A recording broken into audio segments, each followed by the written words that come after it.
Hi guys, so I hope you're able to listen to me and or I think it's not guys, it is just Guy. Okay, Guy, are you just kidding? Okay, so here, let's try to go ahead with the rest of the remaining topics there. And we last time we did the VNet Call creation. recording is on. We did last time the VNet creation, and now we're gonna be doing VNet peering. So VNet peering is that we are going to go for excuse me, two VNets, and those two VNets will be connecting to each other with the help of like the two machines. I just want to grab a diagram of that, and for that I'm going towards. So VNet peering. So first of all, how to create that VNet peering, and peerings are just used for letting two machines connect to each other. So if I go to overview here, so it says virtual network peering enables you to seamlessly connect Azure virtual networks. Once peered, the virtual networks appear as one for connectivity purposes. The traffic between virtual machines in the peered virtual networks is routed through the Microsoft backbone infrastructure, much like traffic is routed between virtual machines in the same virtual network through private IP addresses only. That's the main thing here, that there are two virtual machines there, and so I'm just gonna create that network. Okay. So what we're doing here is I'm just going to create a quick diagram here, and then we go for VNet peering.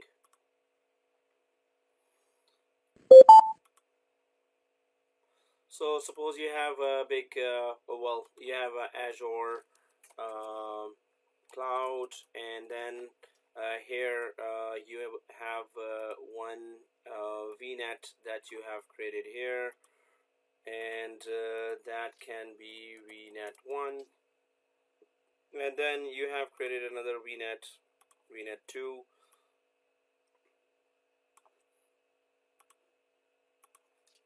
So VNet 2, and there are virtual machines there that you want to communicate, those virtual machines to communicate. So virtual machines are there that are communicating with each other within the same VNet, but what if they want to communicate with across the VNet to so in that case you need to create VNet peering. So the main thing here to understand is that you can have private IP given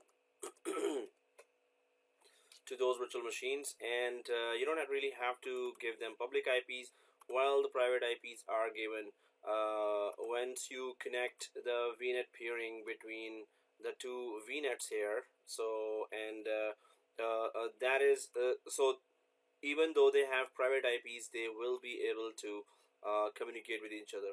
So suppose there's a different range here and different IP range here. So without peering, they won't be able to communicate with each other. With just the private IPs, and with peering, they will be able to communicate, and they're communicating across Microsoft backbone network infrastructure. So they're just using their Microsoft backbone network infrastructure, and they will be connecting to each other. So that's going to be then easy, and obviously you can just create that peering for any set of VNets among them.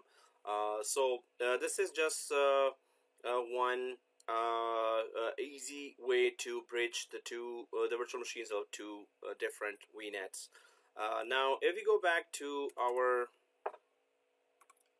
lab here as well, so definitely it's kind of straightforward. That let's create VMnet 1, 2, and then we're going to give a range of this, and now at least one subnet inside each pair, obviously, so we could create. that virtual machines. So requirements and constraints, you can peer virtual networks in the same region or different regions as well. Peering virtual networks in different regions is also referred to as global VNet peering. When creating a global peering, the peered virtual networks can exist in any Azure public cloud region or China cloud regions or government cloud regions. You cannot peer across clouds. For example, VNet in Azure public cloud cannot be peered to a VNet in Azure China cloud. So if there are different clouds altogether, they're pretty much not connected through backbone network infrastructure. So the resources in one virtual network cannot communicate with the front-end IP address of a basic internal load balancer in a globally peered virtual network. So you need to load balance the peered machines also. Then you have to stay within the same region and not go for a globally peered virtual network. Support for load balancing only exists within the same region. So and then I'm just going for some main points there. You can use remote gateways or allow gateway transit in globally peered virtual networks and locally peered virtual networks. So and also about subscriptions, the virtual networks can be in the same or different subscriptions as well. Suppose you purchased another subscription and there you have a VNet, and then you purchase another subscription. So a credit card connected to one email and a credit card connected to another credit card connected to another email, having different subscriptions. So across a subscription also you can create peering. When you peer virtual networks in different subscriptions, both subscriptions can be associated to the same or different Azure Active Directory tenant. If you don't already have an AD tenant, you can create one. Support for peering across virtual networks from subscriptions associated to different Azure Active Directory tenants is not available, so it has to be same Active Directory tenant. The virtual networks you pair must have non-overlapping IP address spaces. You can't add address ranges to or delete address ranges from a virtual network's address space once a virtual network is peered with another virtual network. So the thing is that once you've created the address ranges and then you peer after that, you cannot just change them or add more new ones. So you can peer two virtual networks deployed through Resource Manager or virtual network deployed through Resource Manager with a virtual network deployed through the classic deployment model as well. So we're not going to use the classic one because that's going to be deprecated or uncontinued after some time. And if we go ahead, when peering two virtual networks created through Resource Manager, a peering must be configured for each virtual network. In the peering, you see one of the following types, either initiated or connected. So we're going to be initiating a connection from either VNet 1 to VNet 2 or VNet 2 to VNet 1.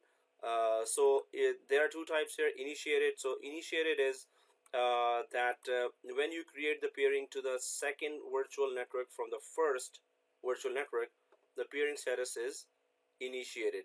So connected, and what is connected?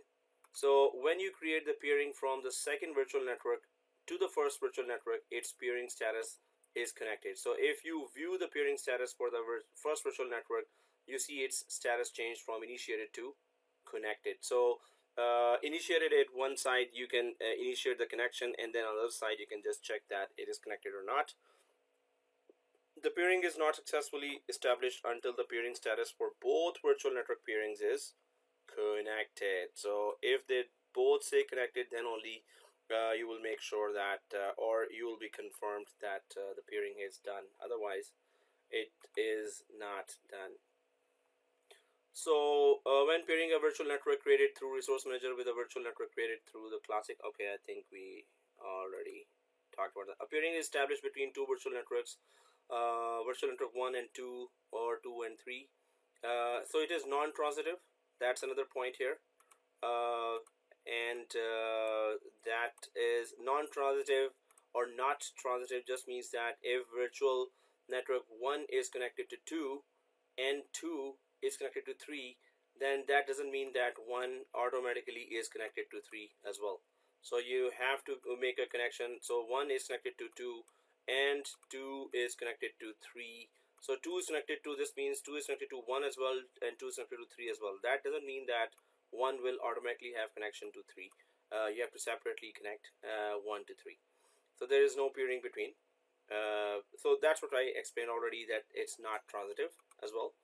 And you cannot resolve names in paired virtual networks using default Azure name resolution. To resolve names in other virtual networks, you must use Azure DNS for private domains or a custom DNS server to learn. So you can just deploy a DNS server there yourself, and then that could, and then give the virtual machines that DNS server and their preferred DNS server.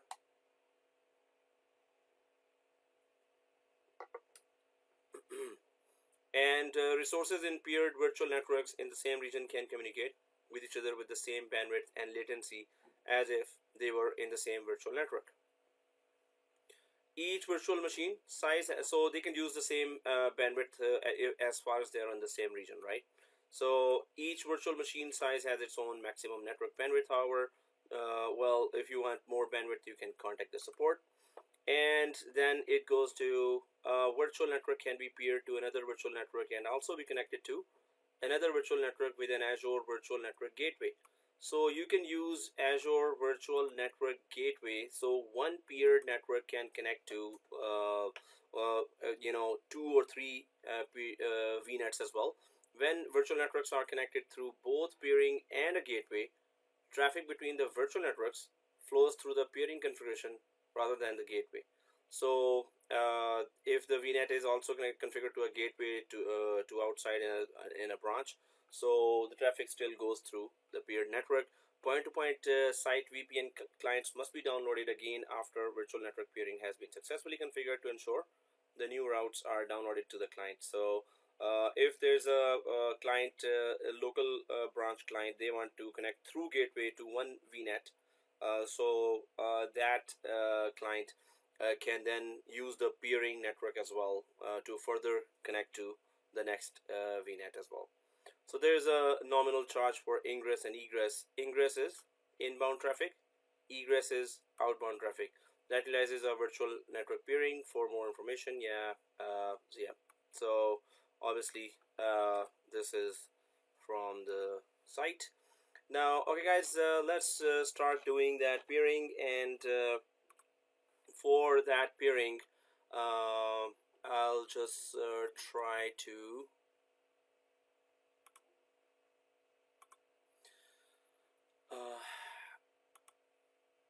take that in Azure. So let's log in first of all to our Azure, and then I'm just gonna start showing you the peer network here. And for that, I'll just drag this guy here. Okay, so we're going to be creating our two VNets now, one by one.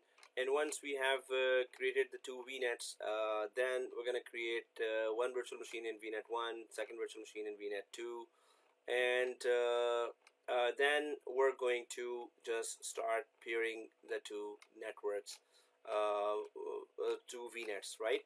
So let's try to do that now. So I'm just going to be logging into that, so I'll just go ahead.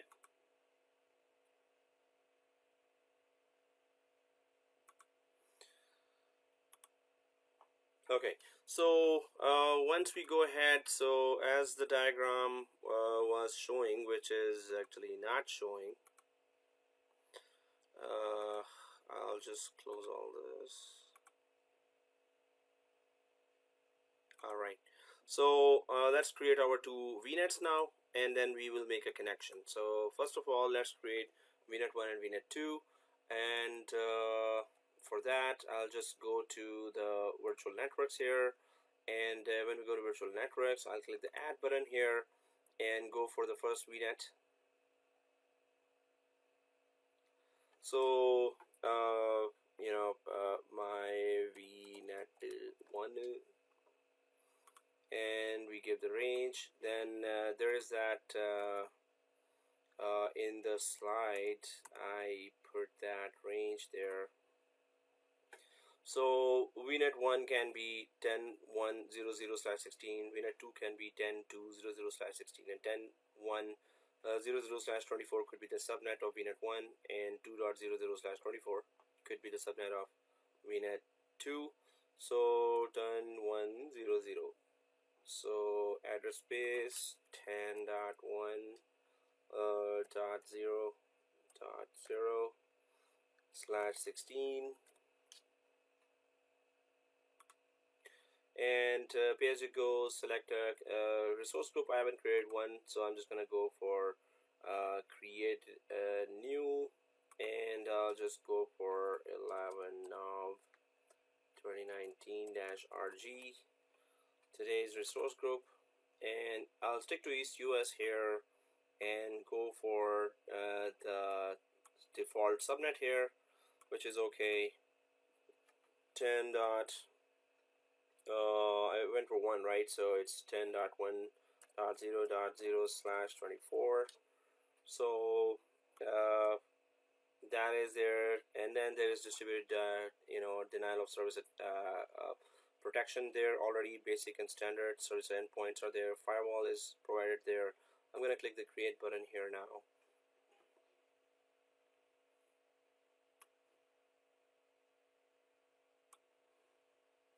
So one VNet is creating. I'll just not wait for that. I'll go for add button and create the second VNet as well. 10.2.0.0/16, and oops, seriously, what's wrong with me? So I'll just go for this here, and my VNet 2 10.2.0.0/16, got it. Existing resource group here, 11 November, and default subnet is okay. Address range would be 10.2.0.0/24 would be the subnet range here, and I'll click create as well. Once these two, well, I'll click refresh here. At least one is supposed to be done. While so if I go back to the diagram, so VNet 1 is done and VNet 2 is done, and then I could just have a one Windows 2016 here and one Windows 2016 here, or 2019 created here with RDP connections, and RDP connections and ICMP, maybe just to try to ping there as well. So I'm just trying to also make sure and check that do we need any other protocol? Nope, we'll just go for RDP here and RDP here, RDP from here to here. Once the peering is, if the peering is successful, and RDP. So any one side would also just be enough to make sure that we have the VNet peering. So two VNets are created. I'm just going to create now the VM dash my VNet 1, and then we can just go for VM dash my VNet 2, and wow, frog stuck in the throat, grab it. So I'm just gonna create the two VNets now, and if I just go back, refresh, the second VNet is also created. While this is created, I'm just gonna go for duplicate here, and I'll click that, and then go for excuse me, I'll click go down to virtual machines here, and in the virtual machines I'll click the add button, and then there's pay as you go resource group. I'll just go for 11 November here, and virtual machine, as we talked about that, VM dash my VNet 1, and I'm not going for availability options. Image is 2019, and the same drill here, admin.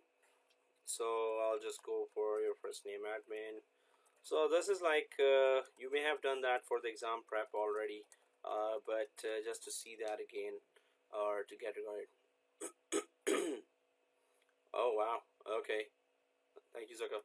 So yes, exactly, I forgot to change the region, so would have been then trying to troubleshoot later. So thanks for pointing that out.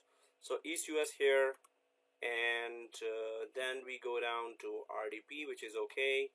11 November here, VM dash my VNet 1, East US, no infrastructure for now, and no license there. I'm gonna click next, disks, so nothing in the disks here.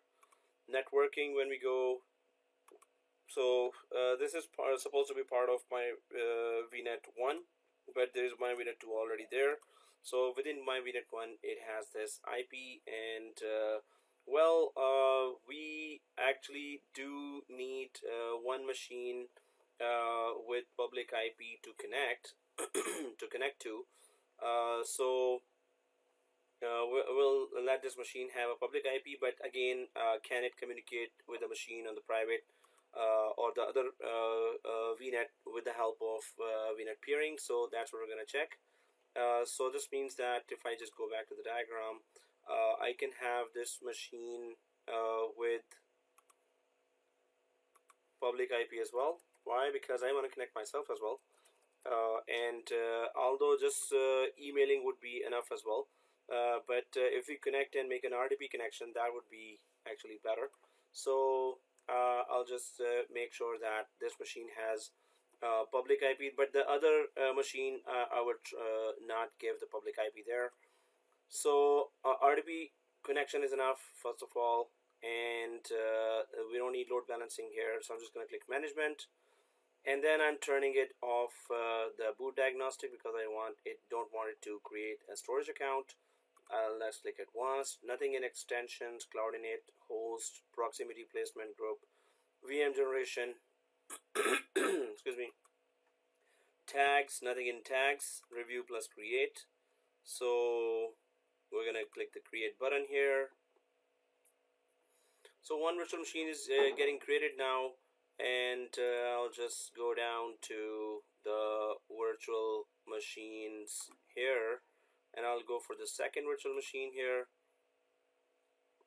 and existing 11 November, and then we go for VNet 2 this time, and the region being East US, and then we go for 2019 here as well, and your first name, admin, and small basic shift 123, simple 123.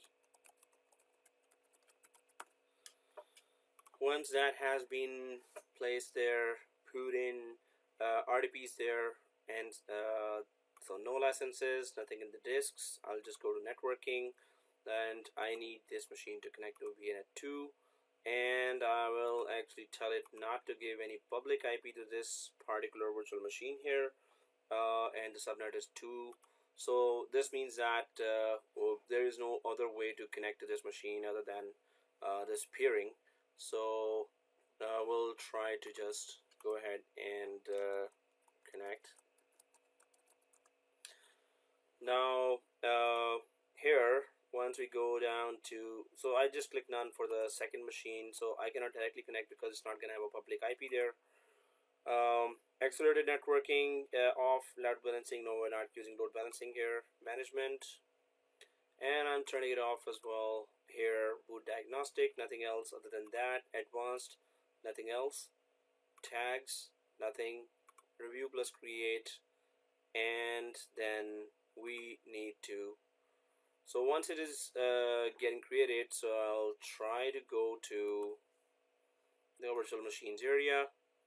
So one virtual machine is still creating. I'll refresh. Other virtual machine hasn't shown up here, but obviously it will be created. So 10.1.0.4 is the IP, but the public IP is also there for the first virtual machine. And second virtual machine, I'm not expecting the public IP to be showing there, only the private IP. So, excuse me. Now the first tab has the virtual networks. The second tab has the virtual machines that are about to be created. So if I go to the first network here, and from within inside that network, I'll just click that, and there's peerings showing here, peerings, and that is showing peerings, and then add. And if we click the add button here,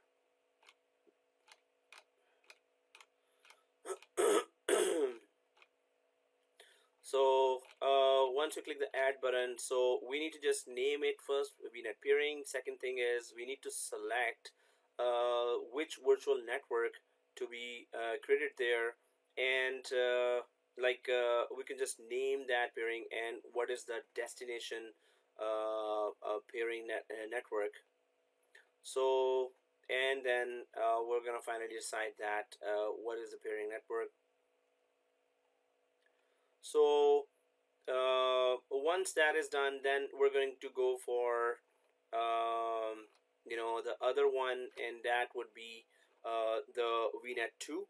So in that case, so I'm just gonna be typing here my VNet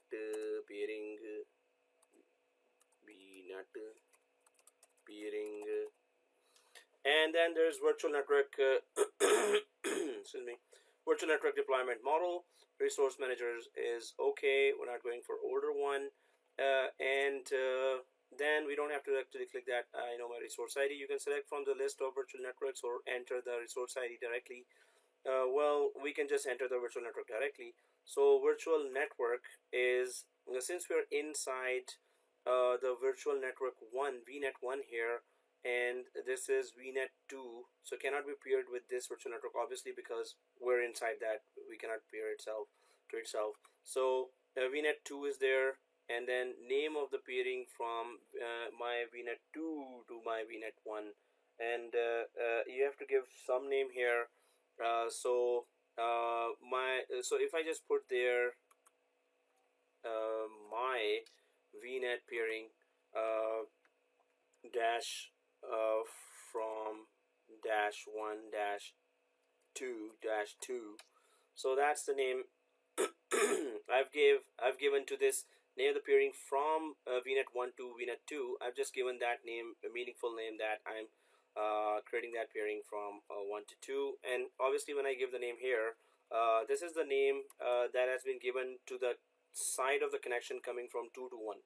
So that's where I'm just giving it my VNet pairing. So name of the pairing from my VNet 2 to my VNet 1. Here, name of the pairing from my VNet 1 to my VNet 2. So my VNet pairing from 1 to 2, and then my VNet pairing from 2 to 1. So configure virtual network access settings. Allow virtual network access from VNet 1 to VNet 2. Obviously we want that, so enabled. Allow virtual network access from VNet 2 to VNet 1 as well. So yes, we need that too. Configure forwarded traffic settings. Allow forwarded traffic from VNet 2 to VNet 1. And that is, this setting allows forwarded traffic from VNet 2, traffic not originating from inside VNet 2 into VNet 1. So this means that if we go to the diagram for forwarded traffic, so any traffic that has been forwarded to the VNet 1 and will be then forwarding to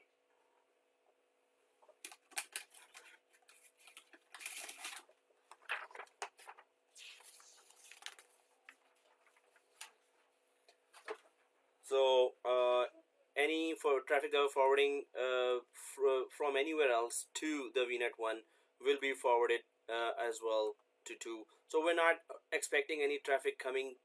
Suppose it's VNet 1 to VNet 2, we're expecting traffic. So we're not expecting any traffic from coming from outside to VNet 1, and then from there it is going to VNet 2. We're expecting the traffic to originate from within VNet 1's virtual machine and then go to VNet 2. So we don't have any scenario of traffic forwarding here.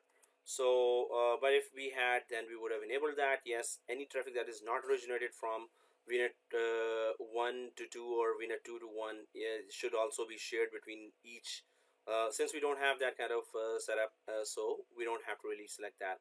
Configure gateway transit settings, and that is gateway transit enables one virtual network to use the VPN gateway in the peered virtual network for cross premises or VNet to VNet connectivity. To use this setting, only one of the virtual network in the peering can have a gateway configured. So this is again, suppose you have a local branch there, and that local branch is connected through VPN here. So, and that VPN is then connected to VNet 1, and then the traffic is coming from there.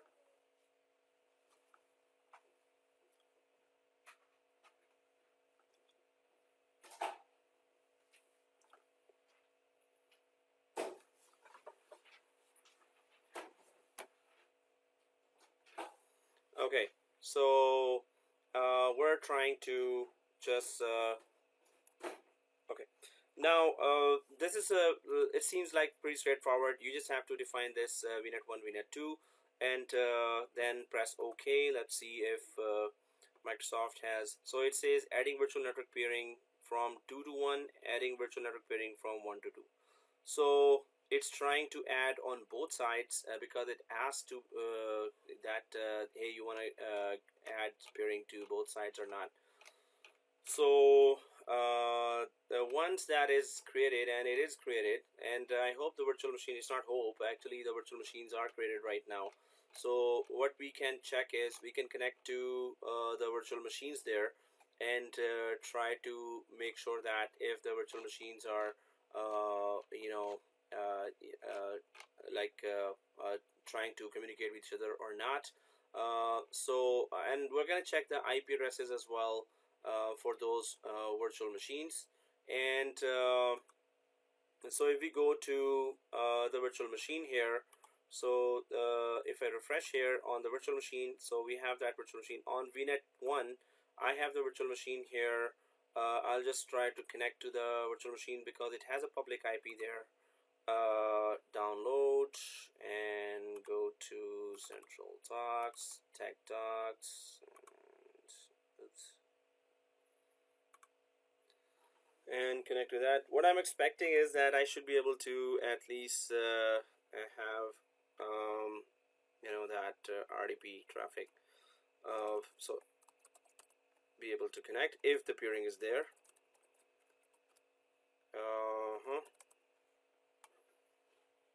The VNet has been created.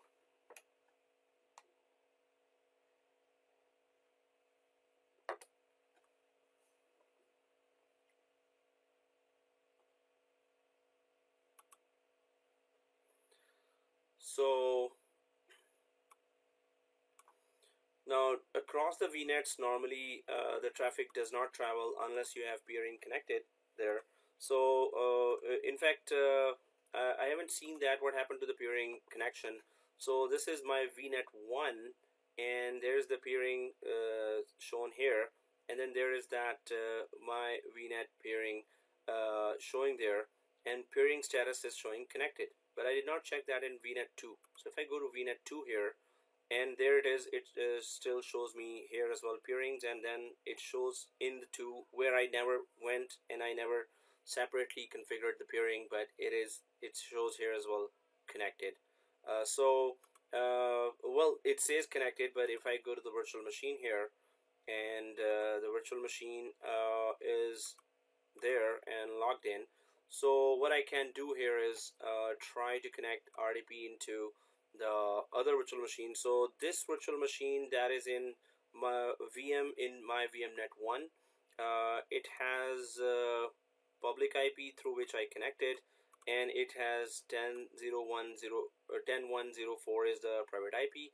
If I go to the second VM here, which is in VMnet 2, it has 10.2.0.4, right? But it does not have any public IP. So 10.2.0.4 and then here the first virtual machine is 10.1.0.4. Obviously they need routing to be enabled between them if they want to communicate with each other. So but what I wanted was the IP of the second machine, and which is 10.2.0.4. And if we go here and go for MSTSC, which is Microsoft Terminal Services Console, and this is the remote desktop connection here, and the IP is for the other VNet virtual machine is 10.2.0.4, 10.2.0.4, and well, it is asking for the username password for that.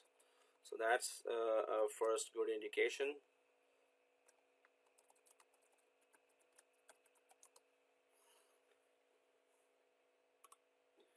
And so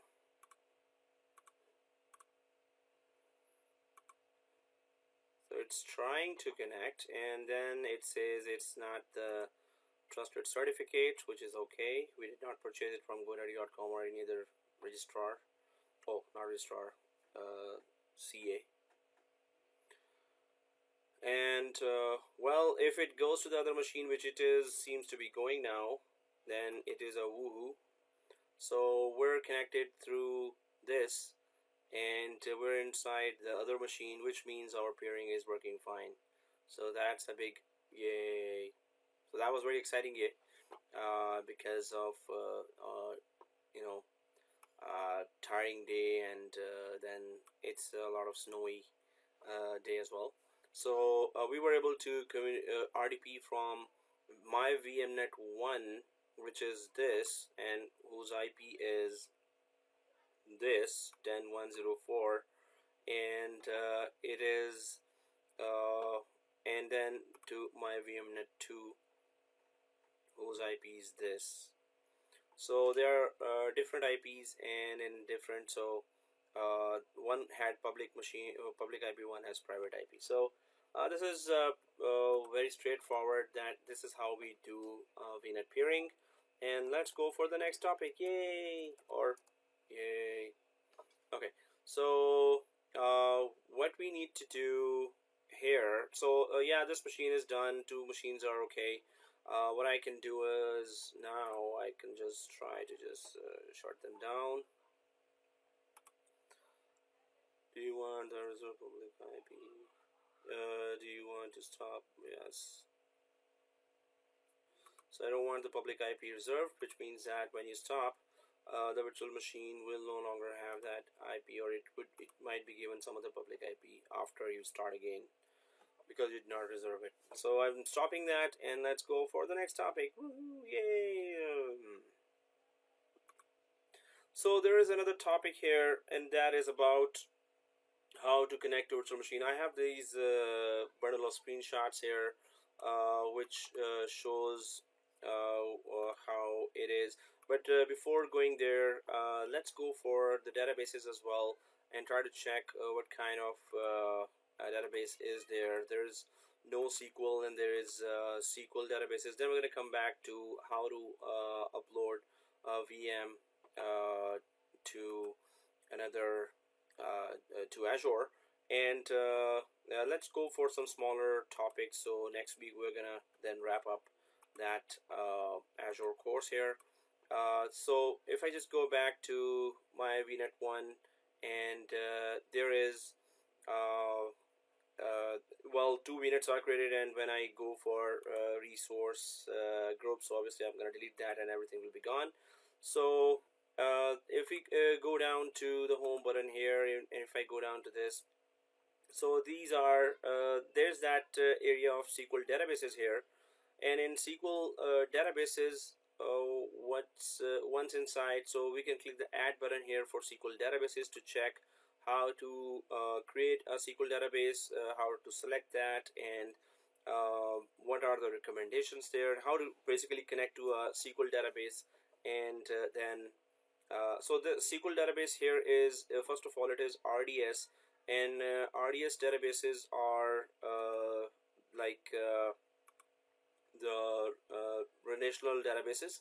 So if you have a database in Azure cloud, so now you can have either NoSQL database, or you can have a SQL database, that is RDS. And RDS is Relational Database Services, so it's Relational Database Services. And what it would really mean is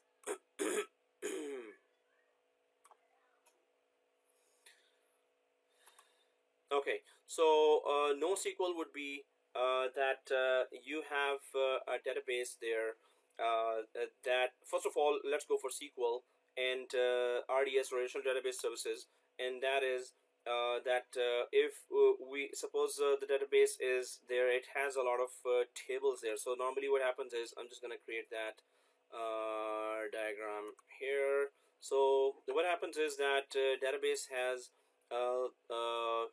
tables there, right? So there's table 1, and then there's table so table 1 is suppose about employees, right? Employees.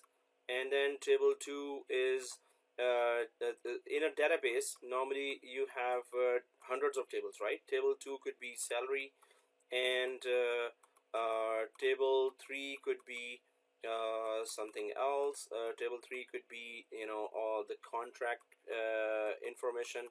So these tables are normally connected to each other, and so they are related to each other. The tables are related to each other, and what happens is, suppose you run a query about the user John. So I want to know information about user John. So that information I want information about John from table 1. Okay, it's a John full name. And then from table 2, because they are related to each other, because it is a relational database, so they are all related to each other, right?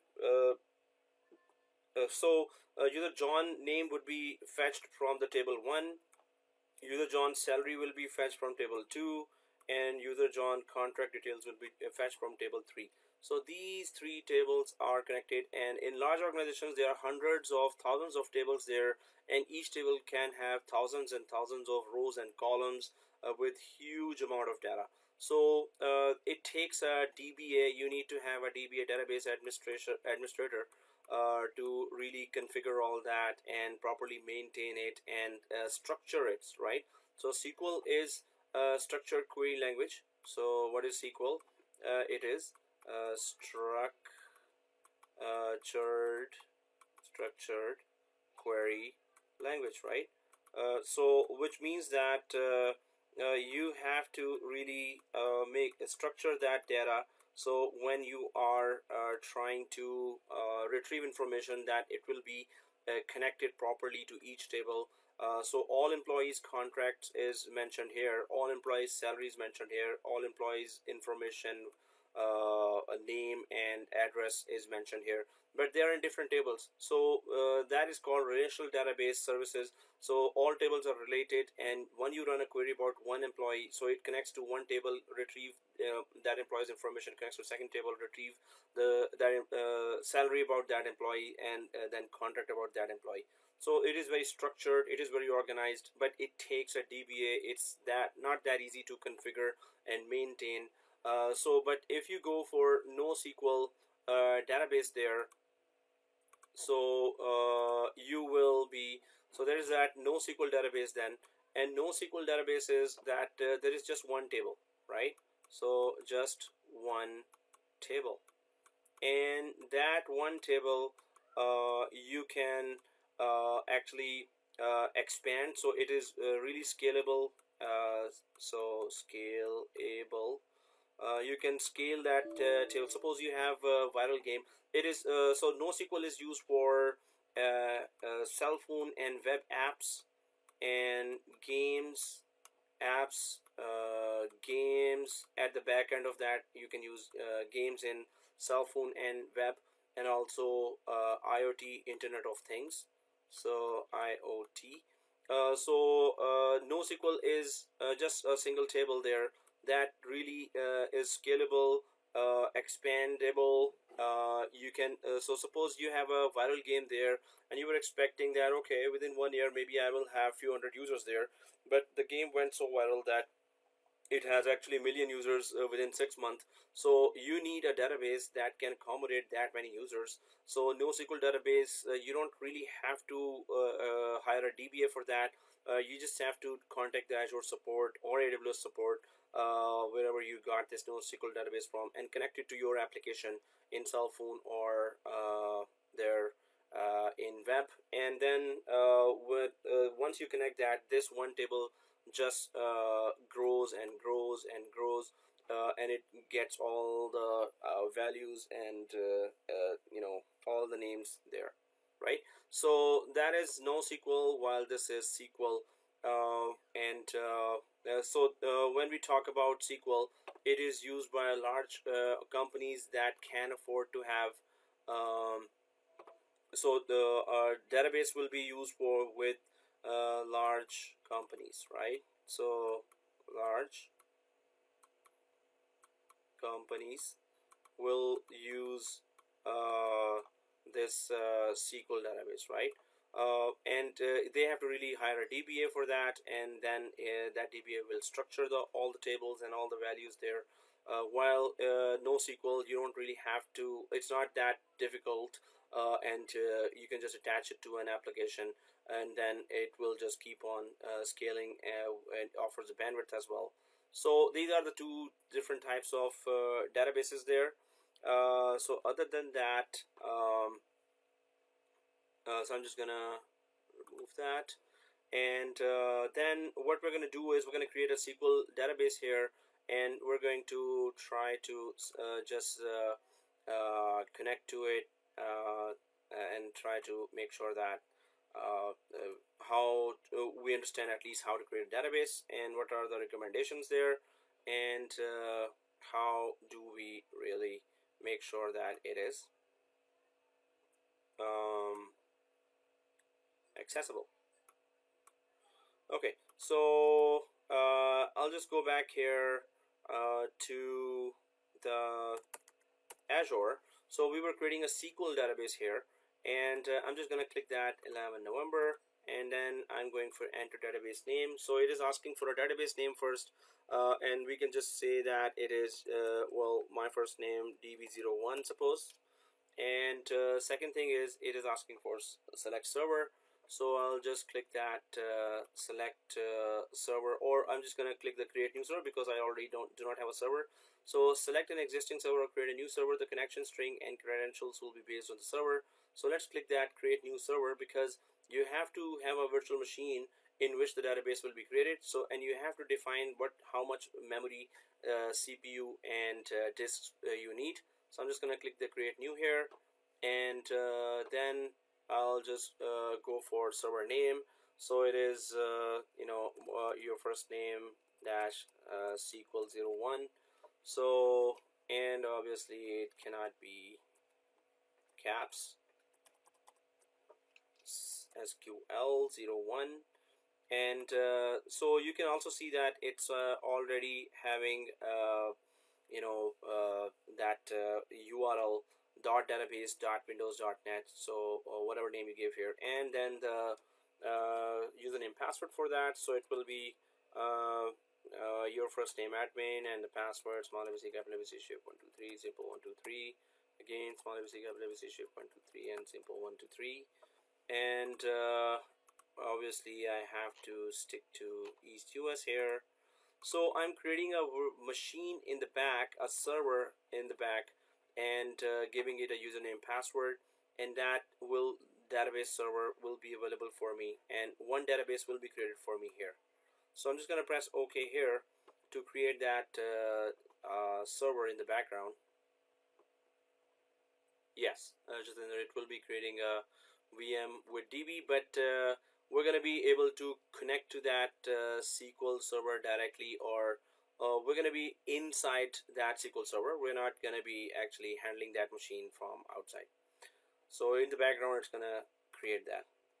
So if you're going for East US and then want to use SQL Elastic Pool, and that is Elastic Pools provide a simple and cost-effective solution for managing the performance of multiple databases within a fixed budget.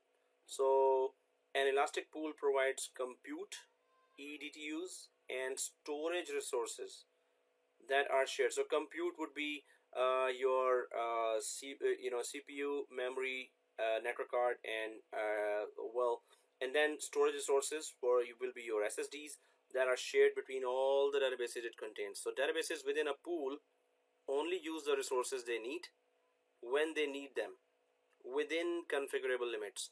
The price of a pool is based only on the amount of resources configured and is independent of the number of databases it contains. So the main thing is that when you go for Elastic Pool, you can define that, hey, overall give me this much RAM and this much processor and this much set of disks there, and what you can so suppose you go for that give me CPU 16, maybe 16 core CPU, 16 core, and then you want that 4 terabyte RAM I need for TB RAM, and then you just define some bandwidth there as well and all that. So Elastic Pool just means that if you have databases on top of that, suppose you have 10 or 5 or 6 or 10 databases here, so then those databases whichever need that CPU and RAM from a pool of what was already provided. So it normally happens that sometimes all the databases are not using their full capacity. Some are using 100 like 30% of the capacity. Some are using CPU and memory 20%. Some are using actually 80%.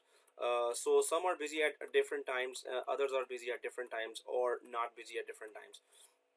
So that's why if you want to save money, then they go for Elastic Pool as well, where whoever needs whatever memory, this is the fixed hardware available, whichever needs how much of that will just get that, and you just have to pay for this much hardware that you have fixed for the databases. Suppose they all went for 90%, so it will be divided among all, and after that obviously you have a limitation there. So if you see that the databases are not extensively all the time on 90% of usage, they're coming down to 40, 50, 60, sometimes 80. So then you can go for Elastic Pool, otherwise give them dedicated CPU and RAM, right? So Elastic Pool is just to save money, and if your database is not constantly on 90% usage of CPU and memory and other resources. So but if I still click that Elastic Pool here, suppose I do click that, which I'm not going to. So Elastic Pool, then it says how to create the Elastic Pool.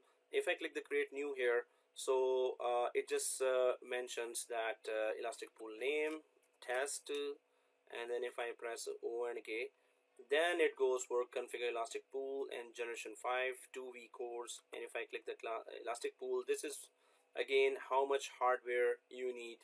Looking for basic, standard, premium, general purpose, scalable compute and storage options, 500 to 20,000 IOPS, 2 to 10 millisecond latency starting at $240 Canadian per month. And then it goes to business critical. Either you need general purpose or you need business critical, which is going to be 5,000 to 200,000 IOPS, approximately 1 to 2 millisecond latency, and starting with $12.94 Canadian dollar per month. So you can just go for whichever fixed Elastic Pool you want, and then how many cores you need.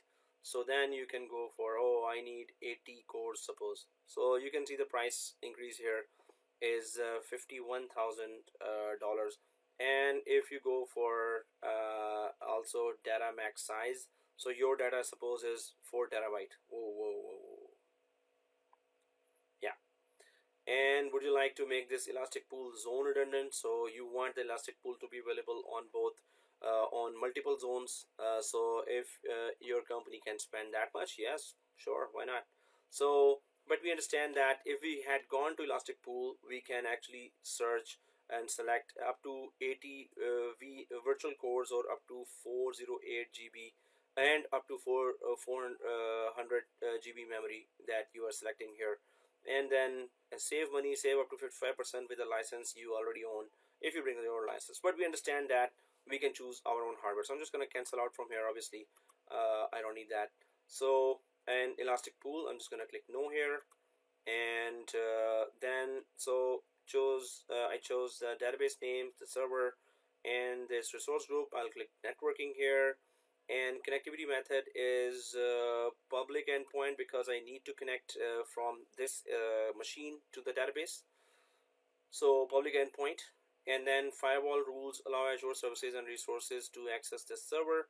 Well, and add current client IP address. So if I say yes here, so Azure services and resources, so this means that if I have another VNet and in there, or suppose you want to connect Azure storage to this, you want to connect Azure VNet to this, any other Azure service you want to connect, you can do that too.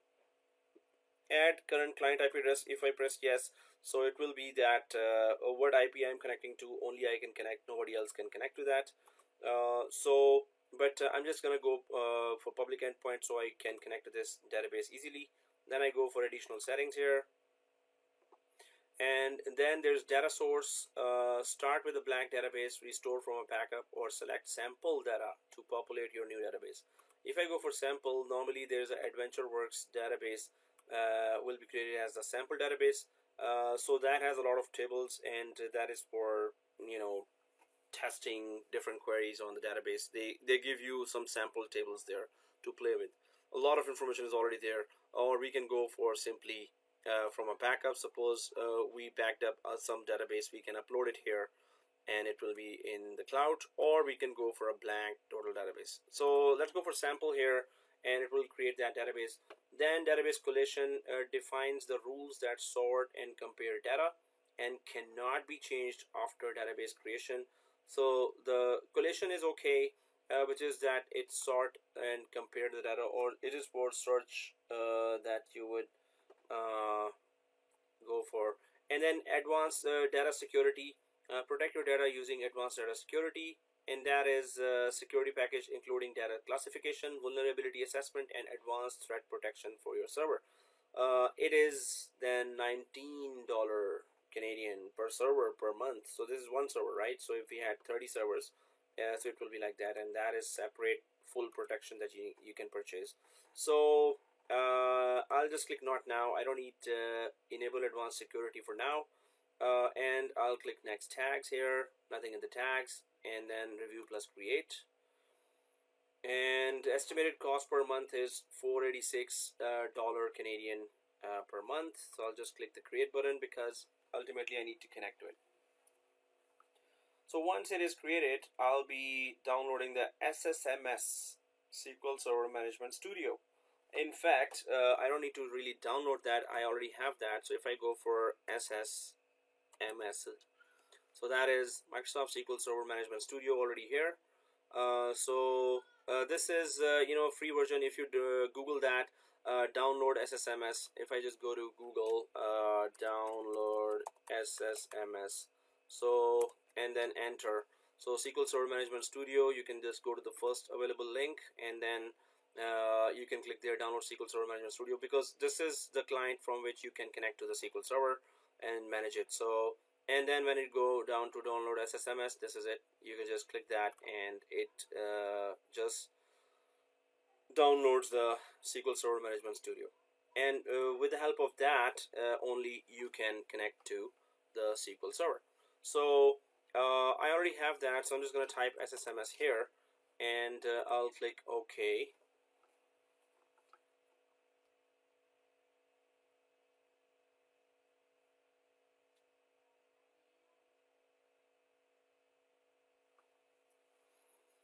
And it is opening while the database up there is still creating.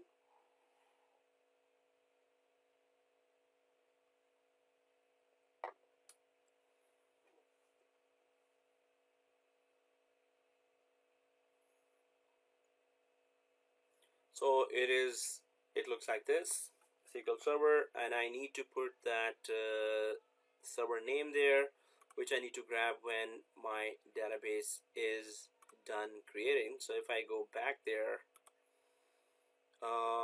it is still being created, deployment to resource group. So if I go back to the SQL databases here and refresh, well, it hasn't even shown up here. So it is showing up.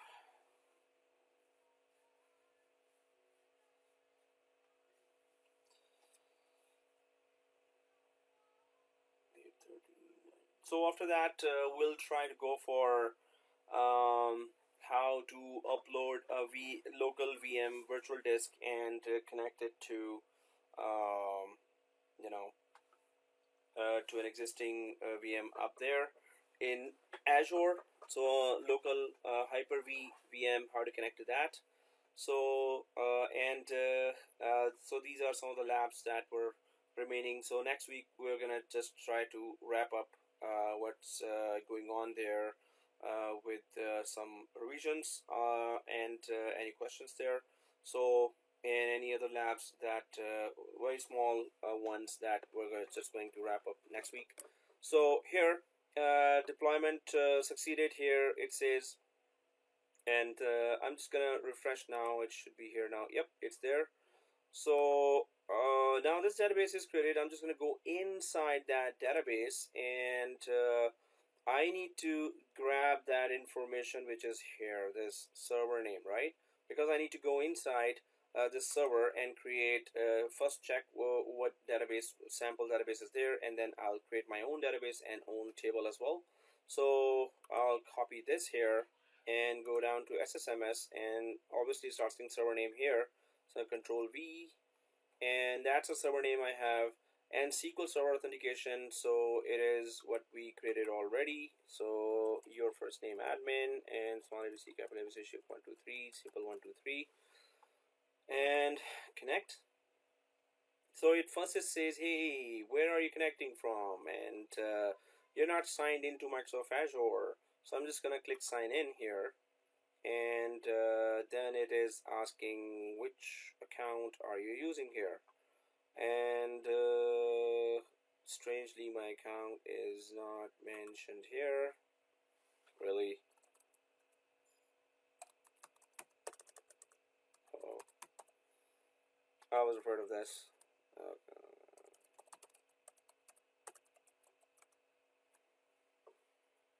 You already signed in, yay!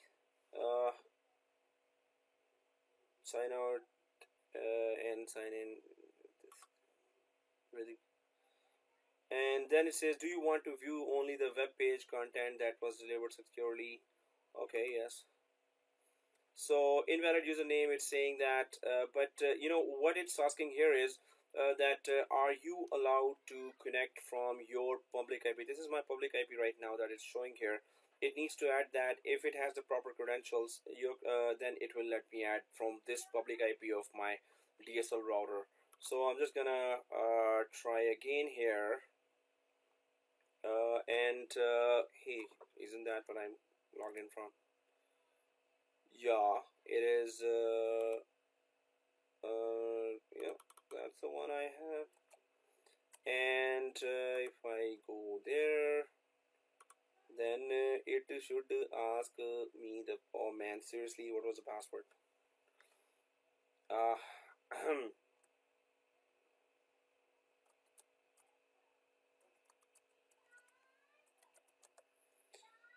okay. Oh, I got the password. Woohoo. Or kinda yes. Seriously? Okay, code is 948-846.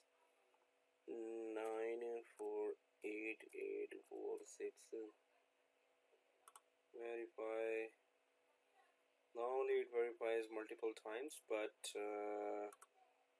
okay, now it says that yes, your public IP is acceptable to be connected to this database, which is a good security feature. and I'll press OK here. If you give the correct credentials, it just grabs your DSL router's public IP, and now I'm connected here. So once it's connected, then there are databases. If I expand the databases, so there's that your first name DB01 is created there, and it is I think having huge amount of tables here. Normally this tables area is normally empty because it created an AdventureWorks sample database, so it added that. So then there are sales ID address and some sample information is there. Suppose you want to play with those. So if you right click any table here, select top 1000 rows there,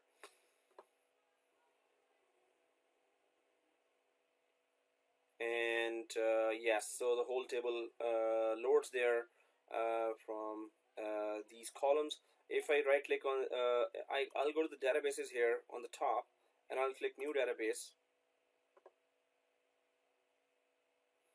and this machine is super fast, so that's why it's taking a lot of time now.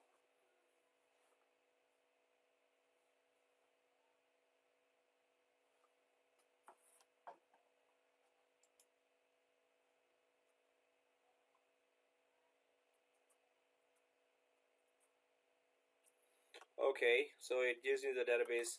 So I'll just go for my first name DB02, and I'll press OK. That's all I need.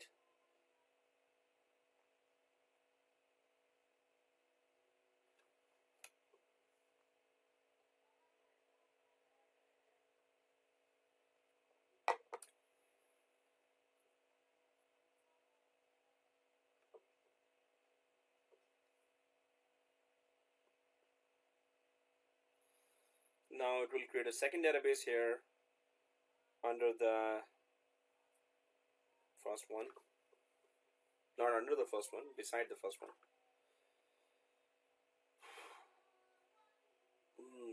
And I should just delete that afterwards.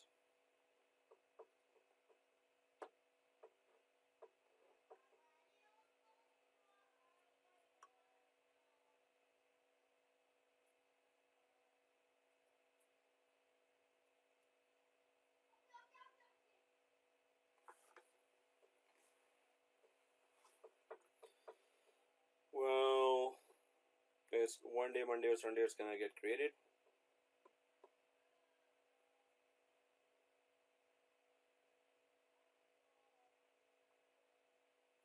Alright, so if I go down here, this is my first database, and this is my now second database.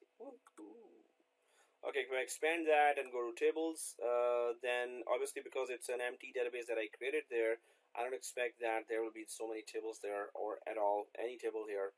And then I can create a table there as well, but it is still expanding. Yep, when I click the tables, there is nothing inside, while other one, it had a lot of tables there. So this is a new one here.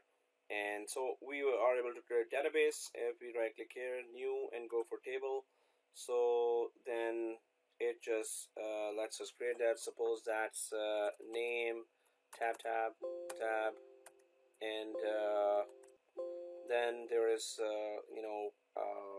cell phone, and tab, and then city, tab, and then country, tab. So it's like that, right? And we'll right click and then save table, and table 1, whatever name you want to give, and it's supposed to be created and showing here. So this is just the columns you create. After that, you just insert data inside as well with some commands there. So well, this is for database that we were trying to check, and yeah, now the table is created, right? So that's how SQL. There is NoSQL, there is SQL, and then SQL databases are RDS, relational databases, database systems, and that's how you connect to a database with the help of SSMS or SQL Server Management Studio. And I'm just gonna close that now, and so that client is closed. And this database, I don't need that database. I'll just, or server, I don't need that full database server. So it says type the database name, and that is db01, delete the database. So we get that we can have elastic pool there as well with RDS databases. And if I click that SQL databases, so this is how we created database, right? Then if we go for SQL data warehouse here, so that's where normally SQL data warehouse is all about analytics, and you can just have upload huge data there, and you can have multiple servers there. This is something that we can only discuss. And so suppose you have lots of databases here, so you upload huge amount of data to those databases, and then you run business intelligence or BI queries there, business intelligence queries, and those queries really then do the search and give you very complicated searches and reports about the data that is inside. But they do cluster, they are created in a cluster, and they are maintained from one machine. So data warehouse is all about big data, which means that you have lots of machines, 32 or 64 machines in the background, and you have a lot of data uploaded there, that then you can run analytics and reporting tools on them to get all the results of the research of the data from the data that you uploaded. So this is something that obviously if you're a DBA you would be very interested in, and if you have really worked on SQL data warehouses. If you go further down here, there's Azure Cosmos DB, and that was we talked about in the tables as well. This is that NoSQL, and during Cosmos DB also I may have already explained that because when we were talking about storage, we were talking about tables. At that time, we also went for NoSQL or Cosmos, Azure Cosmos DB. Okay, guys, so then we're going to go for another topic, and that is about that virtual machine. So if we go back to our diagram, so how about we can talk about Azure migration.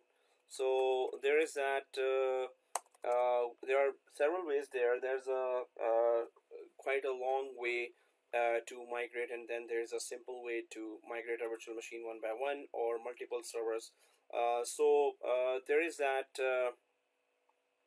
ASR, Azure Site Recovery, and there they have two features there. One is backup, one is replication. We already created a backup solution already. So that was we created a backup schedule separately when we were creating the virtual machine at that time. Replication is obviously that you can have replication if you have your one virtual machine. Suppose you have a local branch here, and that local Toronto branch, you have one virtual machine here,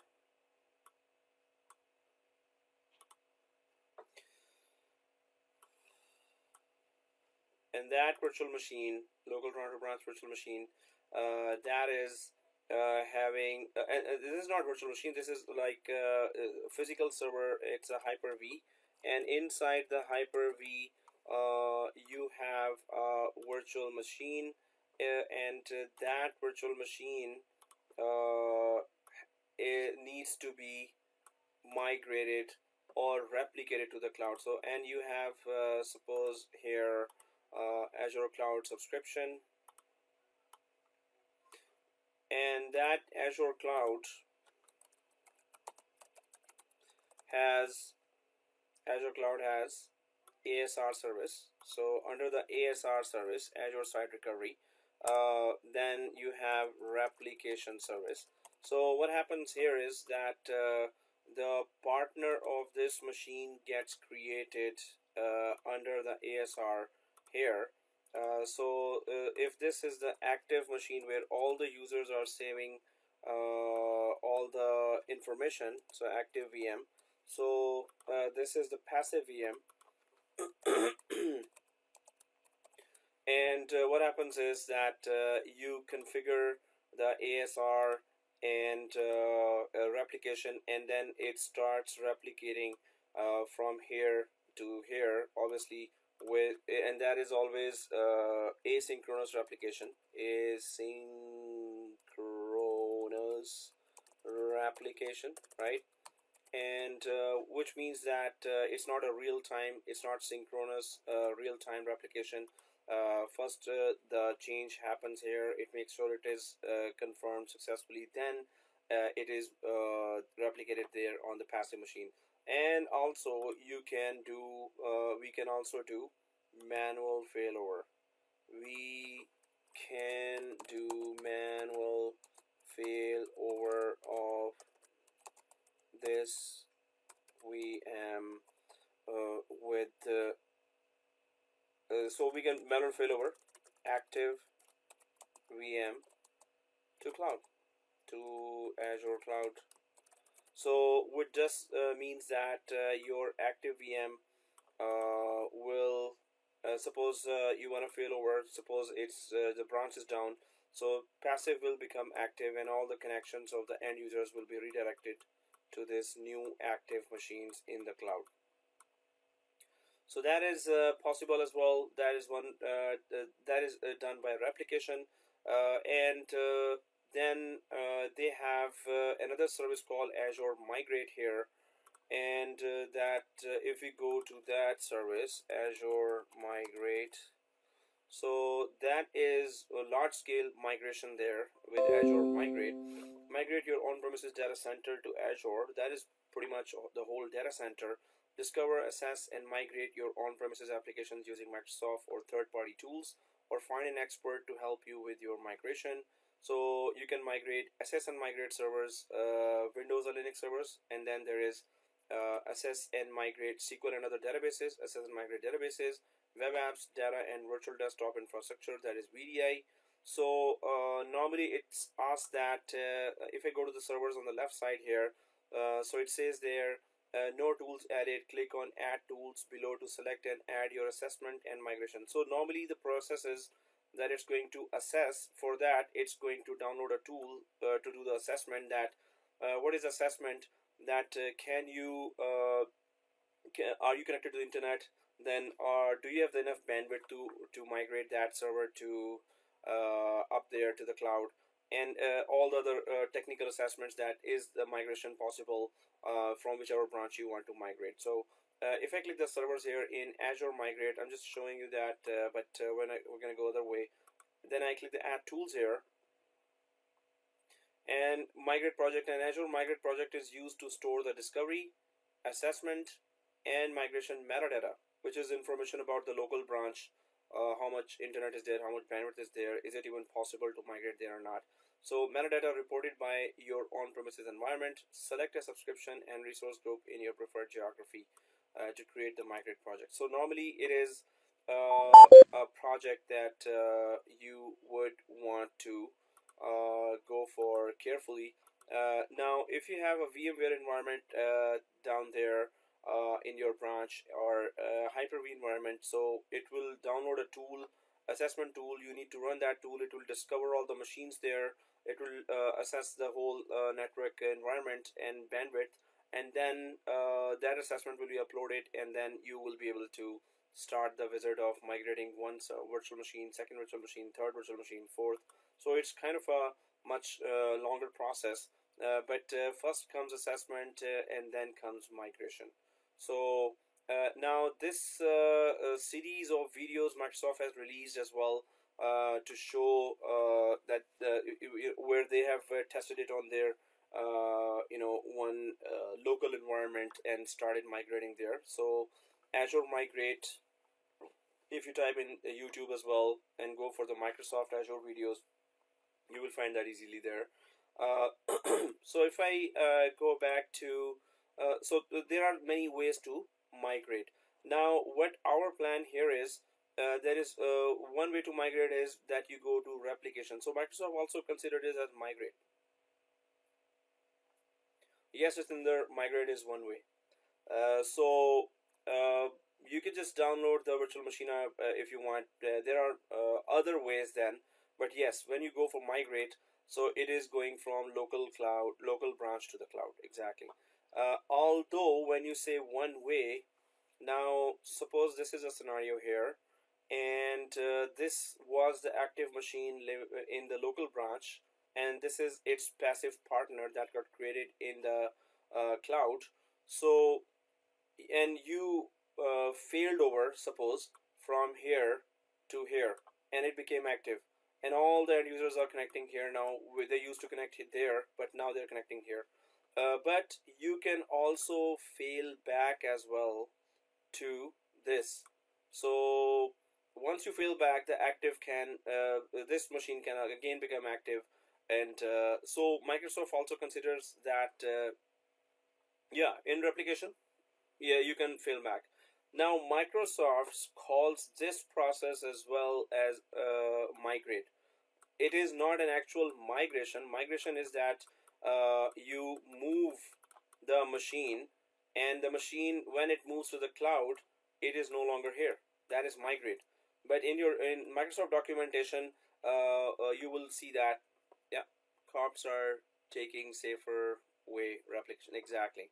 So you can create a partner of every critical server that you want up there. You create that, then you replicate a partner of that up there, passive partner, which is an exact copy of that server. Then you simply fail over, and there you go, migration done, right? Then you don't want that local passive copy.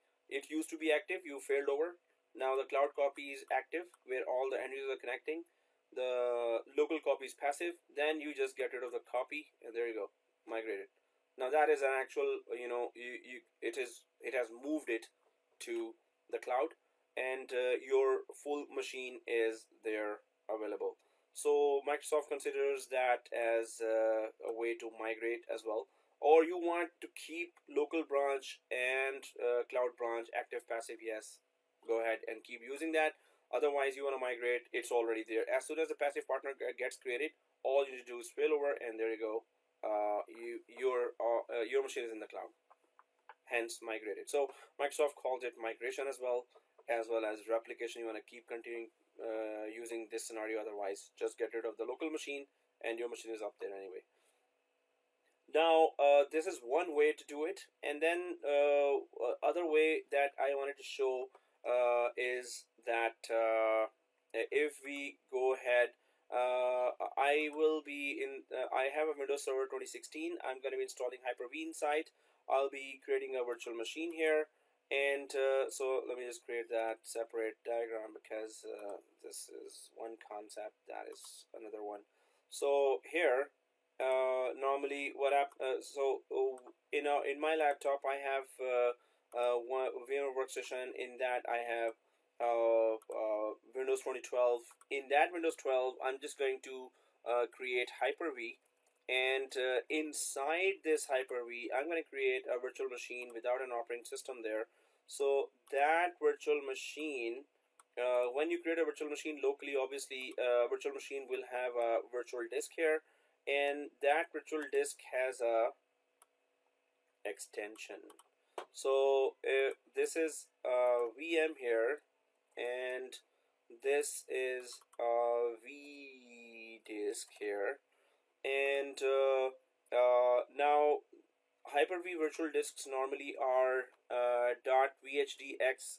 This is the extension of the Hyper-V virtual machines virtual disk.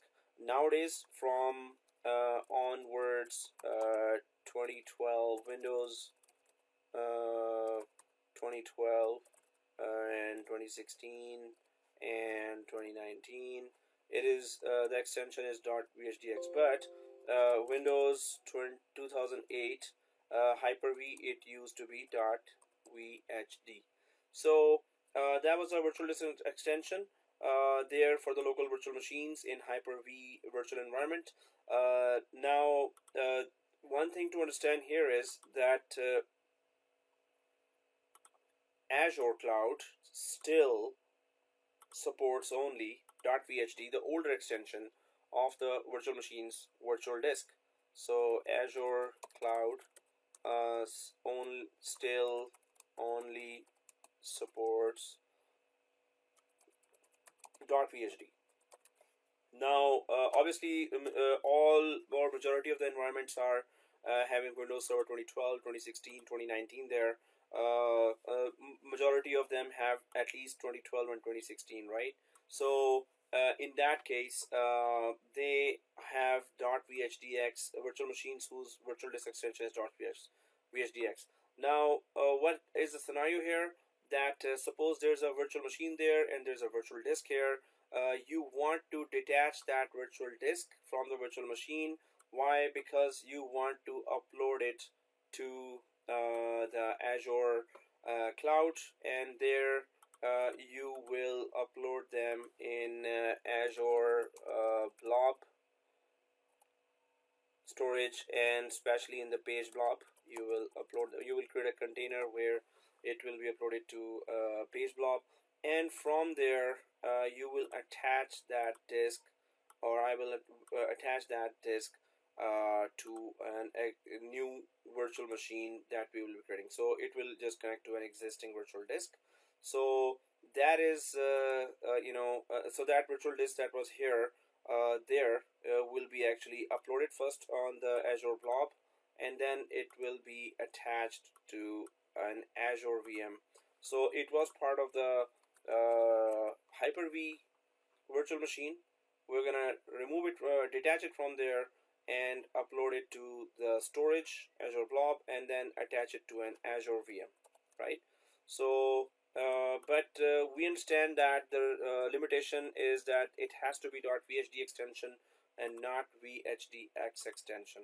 So we're going to also convert the vhdx to vhd, and then we're going to upload it to Azure blob, and then we're gonna create a new virtual machine there. I'm gonna attach this uploaded disk to that new Azure VM from.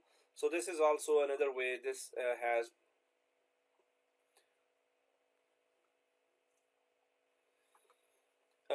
yes, Jatinder. So first of all, it has to be more than 20 megabyte disk, and it cannot be less than 20 MB, and it can go up to, I think, I have to confirm that, but it is not more than 1 terabyte it supports. And second thing is it has to be the page blob where we upload it, and without, so normally how we do that, we just simply create a container in our storage account, and in the storage, when we were talking about storage, I did mention that in the advanced option in the container there's a page blob also mentioned there. So normally the container is already supporting the .vhd type of files, which is a virtual disk file. So if it is in the page blob, then we're going to connect it to the Azure VM. So let's try to, so we understand the scenario that we need a virtual disk that was an on-premises virtual machine. We need to convert it to VHD because Azure does not still support VHDX yet. And then we upload it to Azure blob, page blob, and then we attach it to a virtual machine up there. Yes, Jatinder, then what about the larger disk? So definitely you cannot directly upload that. Then you have to talk to the support. They might give you another folder to upload it, and then they're going to manage it themselves, or actually they could just shipping container or shipping, just like in there's a snowball feature in AWS. They send you a machine, you copy all the data, you ship it back, and then they upload it for you. So yes, but contacting the support, and they might give another upload folder their own, and then they might then set it up for you. So now what we have talked about here is the scenario. So I'm just going to quickly create a virtual machine here. In fact, I guess I already have that.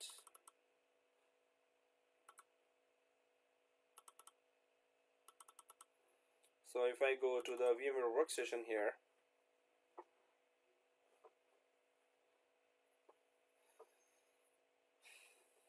and well, I hundreds of other machines as well from different other courses. So if I go to 2016, that would be better. Okay, it's 24 GB, 200 GB NAT. I'll check that if its processor has Intel VT, it has the virtualization enabled or not. So I'll go to processor here. Yes, it has virtualized Intel VT. If it's Windows Server 2016 and it has a virtualized Intel VT option here, so it will then we will be able to install Hyper-V easily inside. So I'll close all other machines here. And second thing is, in fact, I'll just make a clone out of that so I can work on the clone. Oh.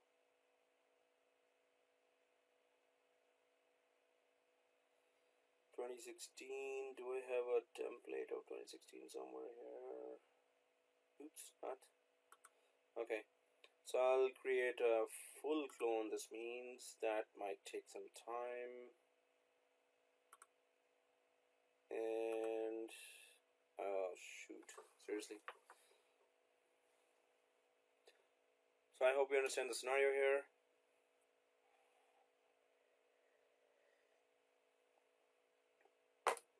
Then this is one important topic there. Next week, guys, will be the last class then, and we'll try to wrap up the whole course. I'll try to go for one big lab there, and that is the replication lab that I was just explaining right now, and that is going to be challenging. Just a few million steps there to really make it happen. To configure the ASR, then replication, and then so this would be a mega lab that we'll go for, and then we'll wrap up the course and review whatever time we get. Otherwise, I'll send you the review video. So that is once this machine is created, we can use this machine for the next one as well.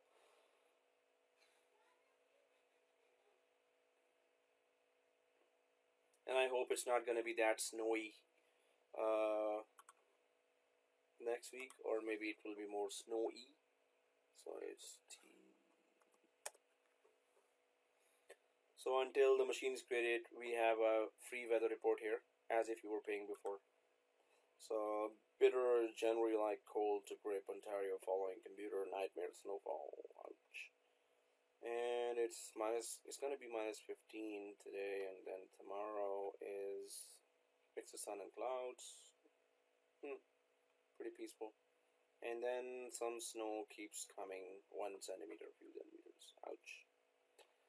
Okay, so that was the free weather report. And then, alright, the clone virtual machine is about to be created.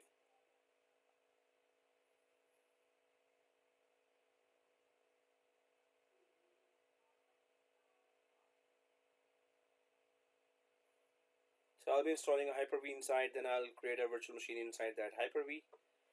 So if you have Windows 2012, then you have to go for a workaround. It doesn't let you really install Hyper-V that easily.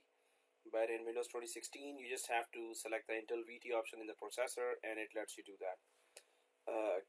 Install Hyper-V there. It lets you install Hyper-V.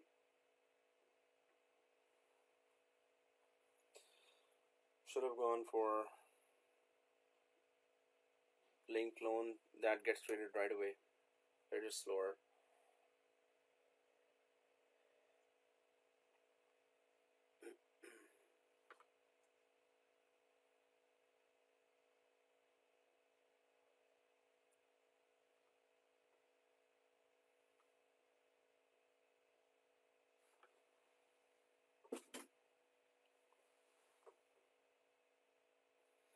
Wow.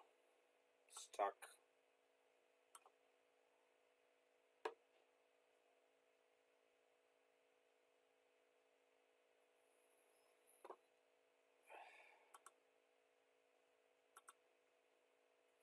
So I already have a 2016 here. I'm going to now install Hyper-V. It's going to then restart. Then we're going to create an empty virtual machine there without an operating system, and it will create a virtual disk there. Then I'm gonna go to the virtual machine's virtual disk area. I'm gonna convert it to VHD and go up there to upload it. In fact, while we were waiting, oh, it's creating now. Okay, so it is created, and there it is. 24 GB, two processors, NAT. We need internet. Well, actually, we don't need internet connection for this one, so I'm just gonna power on this machine. And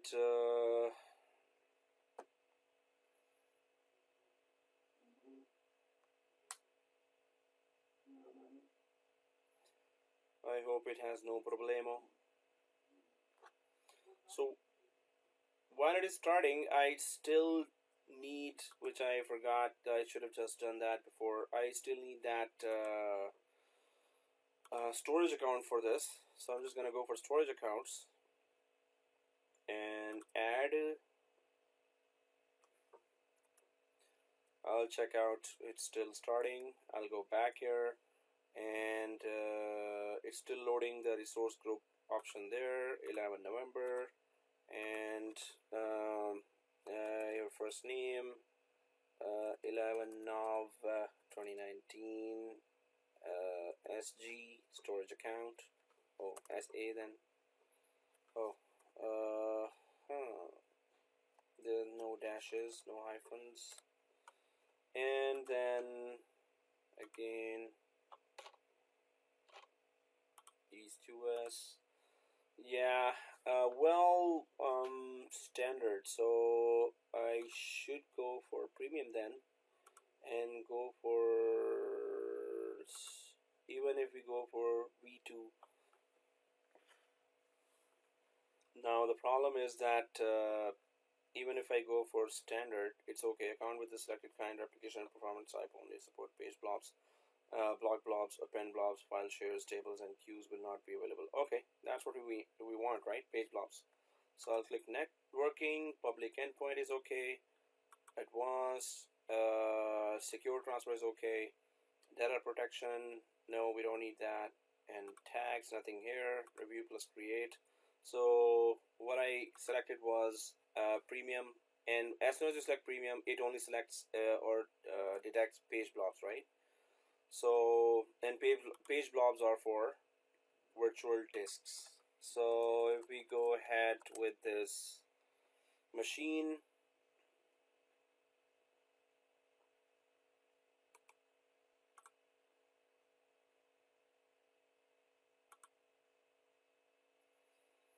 whoa, CPU is 100%. Are you kidding me? Okay, memory. Why is CPU 100%? 4 cores, 8 logical processors, and still. Alright. Okay, so I'll just, oops, I have ADDS here. Well, it should not make any difference. So I'm just gonna go for dashboard, add roles and features here. Updates, get updates, but I'm just gonna minimize that. Once I minimize that, add roles and features, I'll make it big. And next, and then I'll click Hyper-V, add features, next. So what I'm doing is just installing Hyper-V and saying that within Hyper-V it asks for a virtual switch manager, because the virtual machines have to connect to each other and to the outside world, so it needs to create a virtual switch. It asks that which Ethernet card I should connect the virtual switch to. So virtual switch will be connected to Ethernet 0 here, or the first one, whichever you want. I'm just connecting to Ethernet 0. And virtual machine migration, it says that if you want CrudSSP or Kerberos, so Kerberos is more secure, CrudSSP is just less secure, but we're not going that migration. We're not doing the live migration within the environment. But if we want to do that later, we could just enable it anytime. Anyway, right now I'm not touching that, and click next. Clicking next here, and these are the paths where the virtual machine and virtual disk will be stored. Virtual machine and virtual disk paths are always different in Hyper-V, and they're same in VMware. Next, it's going to require a restart, and then it's going to still continue with its Hyper-V's installation here. So I'll click the install. After that, it's going to restart automatically. Then a very small portion of the remaining installation will then continue.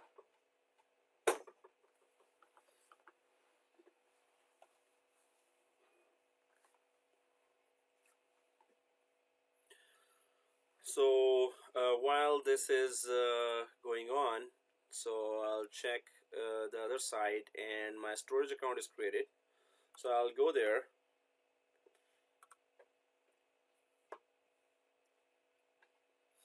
and my storage account is ready. So if I go inside my storage account and go to the blob service and go to the containers here, I asked for premium. So if I go to the container now and type here all vdisks container, suppose I just put some name there. Oh, okay. So everything small case, and then no hyphen, no underscores. I don't know why I'm trying that as well. Okay, hyphens are allowed. This is a premium storage v2 general purpose version 2 account. Containers within the storage account must be set to private access level, which is okay. And once that container is created, I'm just going to go inside the container, and I'm going to click the upload button here, and on the right side I click the advanced, and yes, blob type is page blob. So yes, that is good. So upload.vhd file as page blobs recommended. So that's where it's I'm gonna click upload and just upload that .vhd from there. So right now it is restarting in back there in Hyper-V. So Hyper-V is being installed here, and it's restarting. After that, when I log in, it's going to still continue with the rest of the configuration.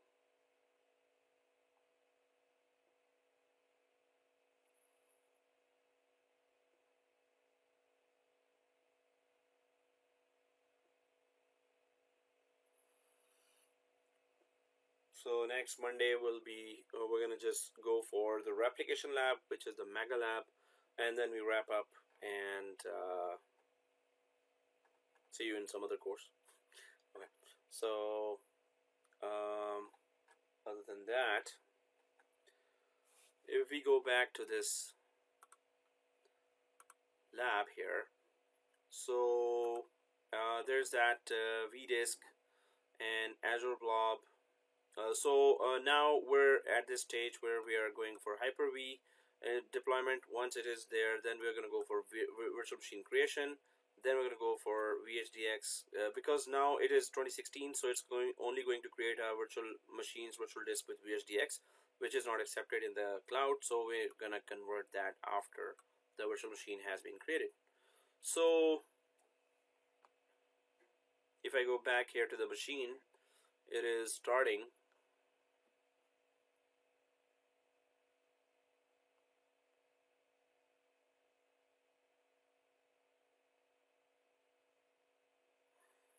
And I'll click this, and again, well, it's already a domain created here, so for some other lab. So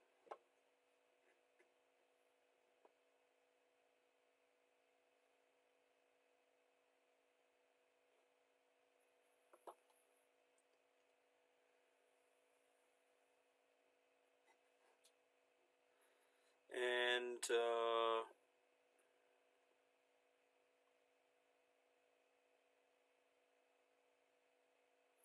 once it is started, it's going to continue the Hyper-V deployment, the rest of the deployment of Hyper-V.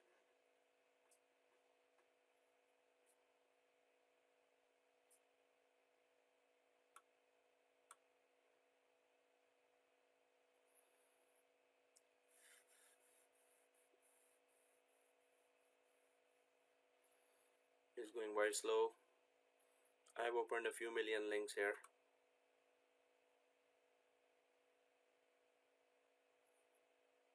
Browsers which I can delete.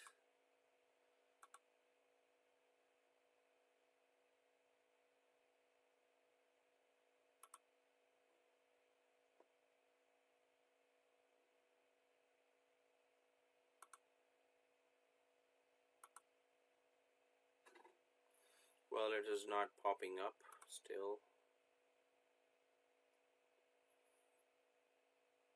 Still loading.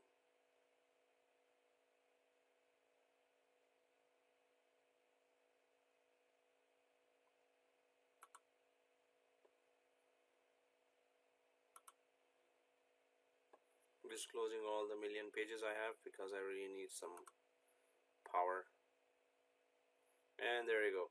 So I'll make it full screen, and so it's completing its remaining configuration, which is very small.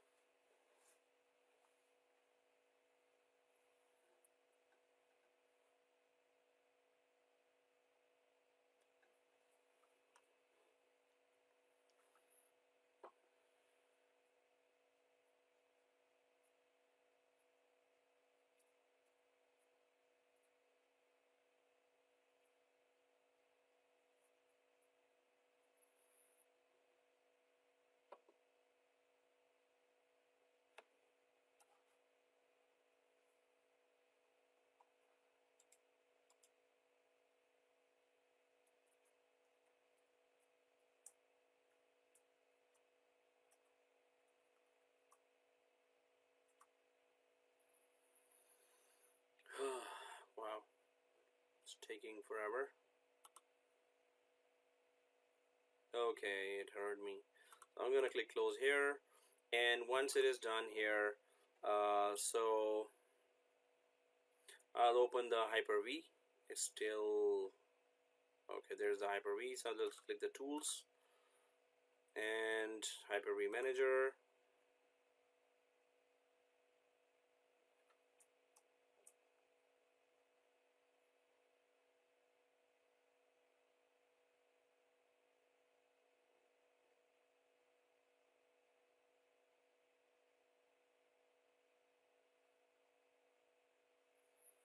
Once the Hyper-V is created there, so I'll go to server 1, I'll right click on the top, I'll go to new virtual machine.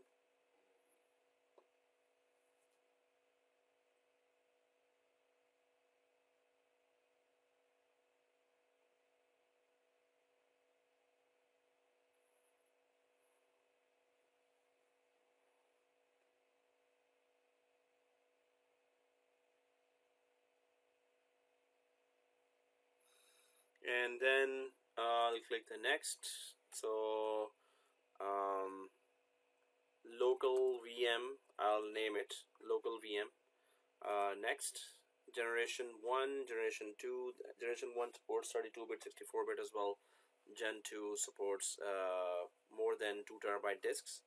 So generation 2 is also not supported still with Azure, so I'm just going to stick to generation 1 here. And 1024 MB RAM, use dynamic memory, which is okay. Next, and I'm connecting it to the virtual switch there. Next, now this is the virtual disk here, local vm.vhdx. That's the virtual disk that is available in this path, where I'll go later and convert it. So this VHDX will be created, and this I need to convert properly to VHD to upload it to Azure. So I'll click next. No operating system. So with the operating system or without operating system, the procedure is same.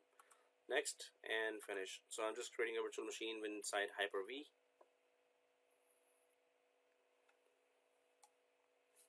Once I create the virtual machine inside Hyper-V here, so I'll just try to check that where are the virtual machine settings here. So if I go to virtual machine settings by right clicking it while the machine is off, I'll check that there's a hard drive here, ID controller 0 and hard drive. So this is the path where the drive is. So I'm just going to click the edit button here. Why? Because I want to go and convert this machine's local disk from VHDX to VHD, so I could upload it to the Azure. So next, and it says you want to compact the disk, you want to convert the disk, you want to expand the disk. I'll go for convert. Next, and yes, I want to convert it to VHD. That supports up to 2 terabyte. Next, I want to keep it dynamically expanding. Otherwise, fixed disk creates a lot of space. It occupies all the space there. Dynamic disk does not occupy all the space. It is thin provision, dynamically expanding. Fixed disk is thick provision. So I'll stick to dynamically expanding. Now remember guys, this is going to be 4 MB disk. So up there in Azure, it will not be, we will not be able to attach it to the virtual machine. I'm gonna take you to, if you have an operating system inside and you go with this exact same procedure, you will be able to attach that disk there. I'll show you the error as well, that yes, and you will know till the end how to at least attach the disk. So dynamically expanding here, and I'm gonna click next here. So select the name and location for the VHD. So dynamically expanding disk. So I'm just clicking browse here, and so I can just go for local VM dash VHD, and this is the disk name I'm selecting there. If I click save here, so it gives the extension already .vhd. It added itself. I did not add that. So next, and then finish. Now I need to go to this area here to check that where the disk is. So I'm just going to copy that and go to run and enter. It opens that folder, and there's that VHD disk, and it's not showing me the extension, so I'll just go for file name extension. Now this is VHDX, the original one. This is its copy. Suppose there was a lot of data inside and you wanted to attach it to a virtual machine in the cloud, so you just do that whole procedure that I'm doing. Now I need to upload that disk, but you can see it's 260 KB only. The minimum 20 MB disk is acceptable there, right? SQL VMs are found with 64 MB. Yeah, Jatinder, so it's SQL VMs are, but this is not SQL VM, and that is locally available definitely. So, and it's empty. So if I had put Linux there and installed it, maybe it would have been some 1 GB or 560 MB, but still 64 KB. Okay. Yeah. So, but this is just a simple machine.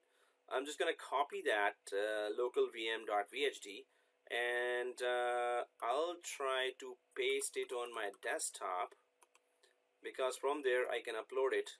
So there's that local VM vhd.vhd. That's the name I gave, and the extension is .vhd. So now if I go there, upload where I'm inside, so I'm inside the storage account in Azure. This is a storage account that I created, and if I go inside that account, then I went down to containers, where I already created a container here. This is all vdisks container, and then when I go inside the container, I'm going to click the upload now. Once I click the upload, so then there is files and select file, and then I'll go to the desktop here, this one, and on my desktop this is local VM-vhd.vhd is, so .vhd extension is acceptable only if the page blob is selected. We don't have any other option, or you don't have to really uncheck that. If I go down here, the only thing I need to do is upload. So I'm going to click upload here, and it is uploaded successfully here. Local VM-vhd.vhd, that's the virtual disk. Suppose it was in a production environment, it might take all night, because this virtual disk doesn't have an operating system and or any files. But an actual production environment virtual disk would have been much larger, and that would definitely take all night to properly upload that, right? So local VM-vhd.vhd, now that is there, and all I need now, I just need to create a virtual machine. When I'm creating a virtual machine, during the creation is where actually I have two virtual machines. because I just need to show that where do you connect the existing virtual disks, right? So if I go for a virtual machine, I have two virtual machines already there and they are actually off. So I'll just connect to stopped and deallocated. So if I click the virtual machine here, I go to the virtual machine's disks here, this one, and oh, okay, I have to create a new one. You know why? Manage disks created since, so they are configured with managed disks, although I'm just gonna try to create, because you have to go for unmanaged disk, then you can attach a disk. So if I click the add data disk, where I have already created virtual machines with the default setting of managed disks, so I'll try to attach that, but normally it has to be unmanaged disk where you can attach your own disks there. Oh, block size, for, yeah, 4 MB block size. So block and append blobs are comprised of blocks, and each blob can support up to 50,000 blocks. So it's a 4 MB block size where it's going to copy the data, Jatinder. So this is what you wanted to see, right? Okay. So it's 4 MB, and I hope that's it. So I'm just gonna go back here, and I'll just go for add data disk here. And once I add data disk here, the value must not be empty, so it's going for non-zero, but it's not letting me attach a disk. So guys, normally it has to be unmanaged disks. It cannot be managed disks. When you select the managed disk in the virtual machine, then you cannot add extra disks. So I'm just gonna have to create a new virtual machine now. So I'm gonna click the add button in the virtual machines and start a quick wizard. And so there is 11 November, I'm showing there, and then there is that your first name that VM01, and has to be East US because I uploaded it there in East US, and image is Windows 2016. Doesn't have to be that, it could be 19 or 12 as well. So the admin, I do not have to create that virtual machine because I just need to show you that if the virtual machine can see that uploaded disk and is able to attach that, although it won't be able to attach that because it will give an error that it is not more than, it's less than 20 MB, right? I'm going to show you that error. This means that if the size was bigger, this is the way to attach, and that's all we need to know here. So I'm just going to go there, username, password, confirm password here, and click disks. That's where we need to make sure that it is. So first of all, it is premium disks showing here. If I click the advanced here, there you go. So it says use managed disks, yes, no. If I click no here, so now it says, oh, okay, you don't want to use managed disks, okay, so you have this somewhere. And yes, there's a storage account here, and that storage account we're connected to, and so if that is there, so we recommend Azure Managed Disk. Key benefits include high fault tolerance. Managed disks in an availability set are spread across multiple storage fault domains to protect against single points of failure. Industry leading availability. Managed disks in availability zones have a 99.99% SLA. Greater scale, create up to 50,000 managed disks per subscription per region. But that's if you want Microsoft to. The selected image is too large for the OS cache of the selected instance. Yeah.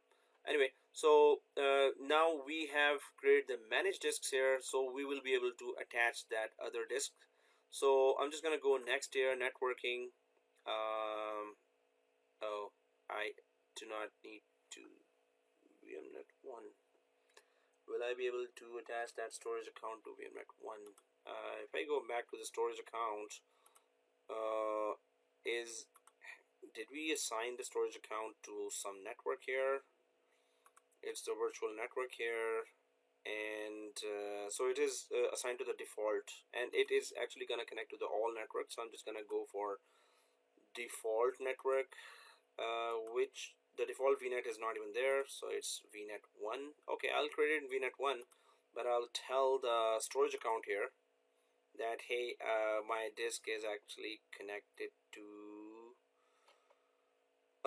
we add an existing virtual network. Is this add existing virtual network? If I click that, I want to connect this storage account to the VNet that I have, and that is the VNet. And subnet, there's only one subnet here.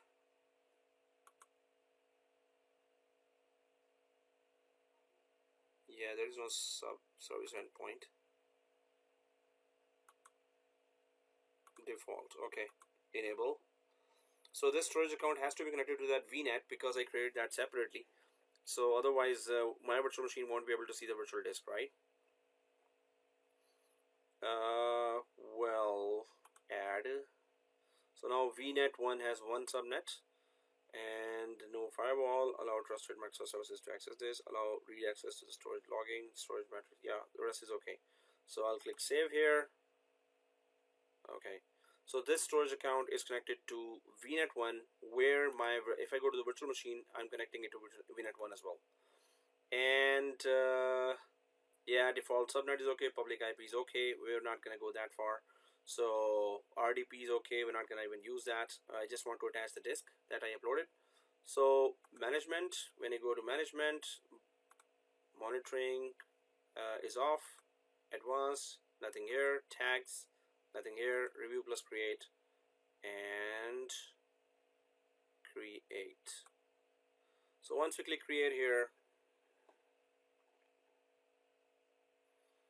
once the virtual machine is created, then I need to go inside that virtual machine, and because it has now configured with unmanaged disk, so I'll be attaching my disk to that virtual machine. So I'll go down to virtual machines here, where my third virtual machine is about to be created.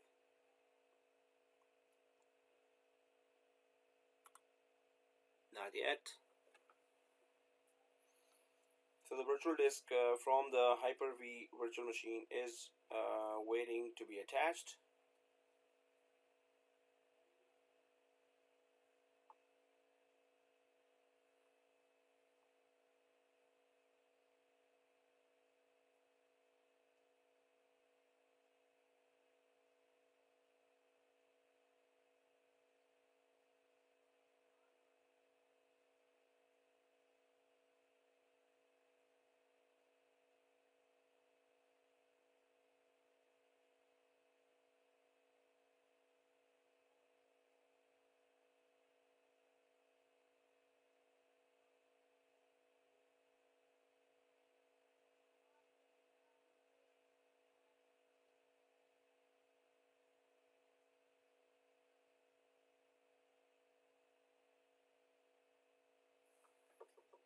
Refresh again. The virtual machine is being created.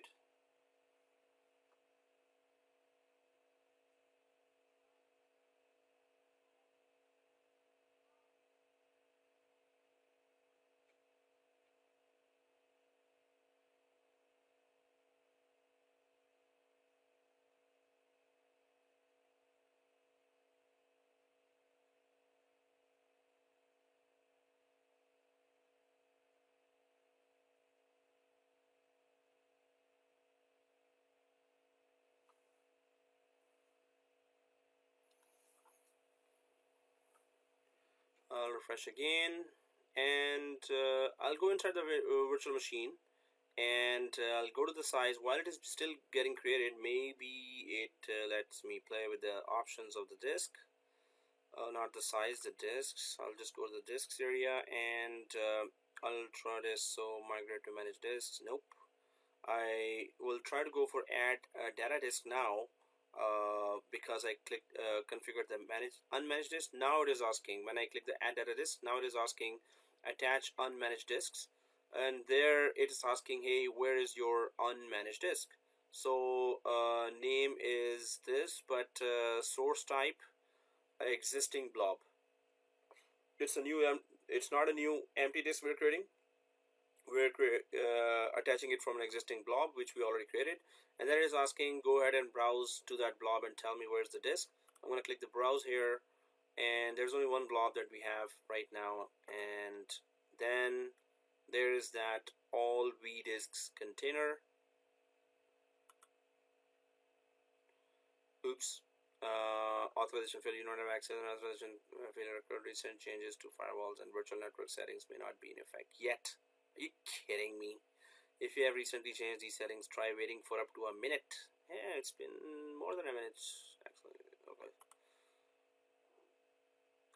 If I go back here and go for disks again for this virtual machine.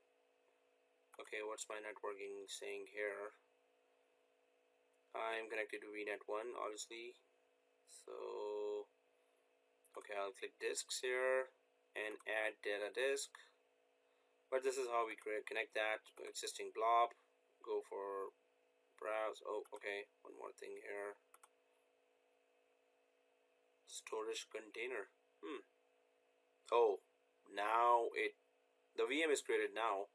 So anyway, if I go for existing blob and browse, and there's the only blob that I have here. And what is this? VHDs here. Containers again. All virtual disks. Oh, it says that. Okay, I'll go back to my VNets and check out. Am I missing? Add IP ranges to allow access from the internet on your. Oh, okay. I did not add myself. I did not give myself permission. My public IP of my DSL router. So I'll click save here. Successfully saved. If I go now, there you go. So I just had to give my public IP access to that network.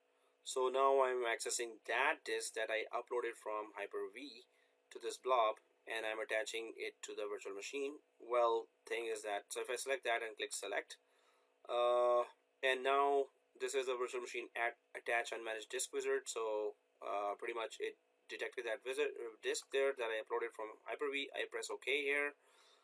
And when I click save, it's supposed to give me an error saying that, hey, this disk is less than 20 MB, so it cannot be attached. But this is the way to attach a disk to an existing virtual machine or a new virtual machine in your Azure. So I'm just going to click save here now. And because the disk size is some KB, not 20 MB, so there used to be that error coming, unless they changed it, the rule last night. Nope, they didn't. So you can see here exactly failed to update disks for the virtual machine, and it says here disk size must be between 20 MB and actually 4 terabyte, not 1 terabyte. So yeah, the maximum limit is 4 terabyte, but less than 20 MB is not accepted. So guys, this is how we attach a local disk, because this is not the attaching error. It is all about if the disk size was more than 20 MB, it would have attached easily, and then you can access that disk from virtual machine. So this is pretty much it that I wanted to take you to till this error, so we could really check that how to connect that disk. So if I just go back to this scenario, what we did was we had Windows 2016, we installed Hyper-V, we installed VM inside Hyper-V, then that virtual disk was created, that virtual disk was converted to VHD, and then we uploaded it to the page blob, and then we had to create a new VM with what option? With unmanaged disk. That's the main point to understand within Azure. If you want to attach any uploaded disk to Azure VM, you have to select the unmanaged disk option. So if you already created a virtual machine and that has a managed disk option, so it will not connect to that, and you cannot degrade it to unmanaged disk once managed disk is selected. So then this means that you have to pre-plan everything. You want to upload that disk, you have to create a new VM with proper RAM and CPU and everything, but you have to select unmanaged disk, as this is the main point up there if you want to attach the disk, right? Which scenario this is useful? Jatinder is asking. This is for where you have a virtual disk that has a lot of data inside, that has to be second or third disk this scenario is good for that. Second, third, fourth, fifth, sixth. So you have a lot of data already there, properly structured there. You can just upload that disk and attach it as a second, third, fourth, fifth disk to the Azure VM. So this really happens a lot actually. In fact, suppose you have a virtual machine in VMware. So what extra happens, and your company has Azure Cloud, they don't want to go for AWS. So, but you have VMware virtual machine, right? So VMware virtual machine, its virtual disk extension. Do you know what is the virtual disk extension of VMware? It is .vmdk. So yes, exactly. So Azure does not support that. So you have to go for a V2V software and convert .vmdk to .vhd and then upload to Azure. So, and that happens a lot, that you go for VMDK disks, lots of virtual machine disks, and you want VMware virtual machine disks and attach it to Azure VMs up in the cloud. So this is a common ticket that gets created maybe once in 15 days in a large company, wherever you have. So V2V software from which, okay, so V2V software are very common. Now VMware Converter from VMware, they have that software that converts P2V or V2V, physical to virtual or virtual to virtual. And then if you go for Google it, then StarWind also has that. If we go for V2V software, so StarWind has that. V2V converter release notes from StarWind. Then virtualization, Spiceworks, V2V converter, Paragon software, vCenter converter is a P2V and V2V as well, but there are many. So V2V converters, but you go for Microsoft V2V because then, so if we go for Microsoft, if Microsoft should be, download Microsoft Virtual Machine Converter 3. Yeah, there you go. So Microsoft Virtual Machine Converter 3.0. And that software can convert VMDK, should convert VMDK to, yeah, see, convert virtual machines and disks from VMware host to Hyper-V host, and Windows Azure, or convert computers and disks to Hyper-V host. There you go. So this is the converter.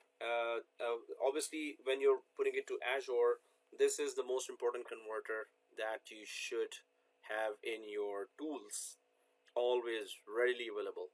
Whichever virtual machine you want to upload, a virtual disk you want to upload and attach it to an online disk. So that's where we really need to have that converter available. So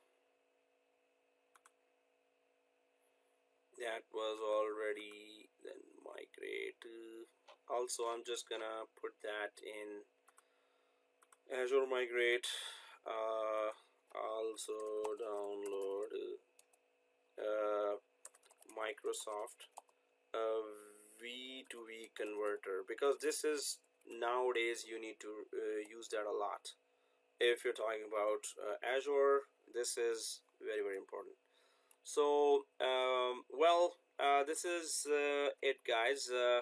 So we have done the migrate, and we have done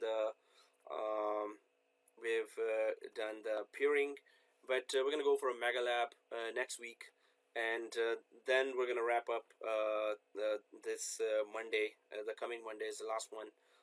But that mega lab, without that, obviously the Azure is not done yet. So replication, it's a very, very important lab, big one, but you will then understand a lot of things that are very, very important for you, right, in the job environment. So any questions till now, let me know. Otherwise, see you next Monday sharp 6:55. Right. All right. Thank you, Zinder. Thank you. All right. Bye bye. Thank you, Zaka. Okay. Bye bye.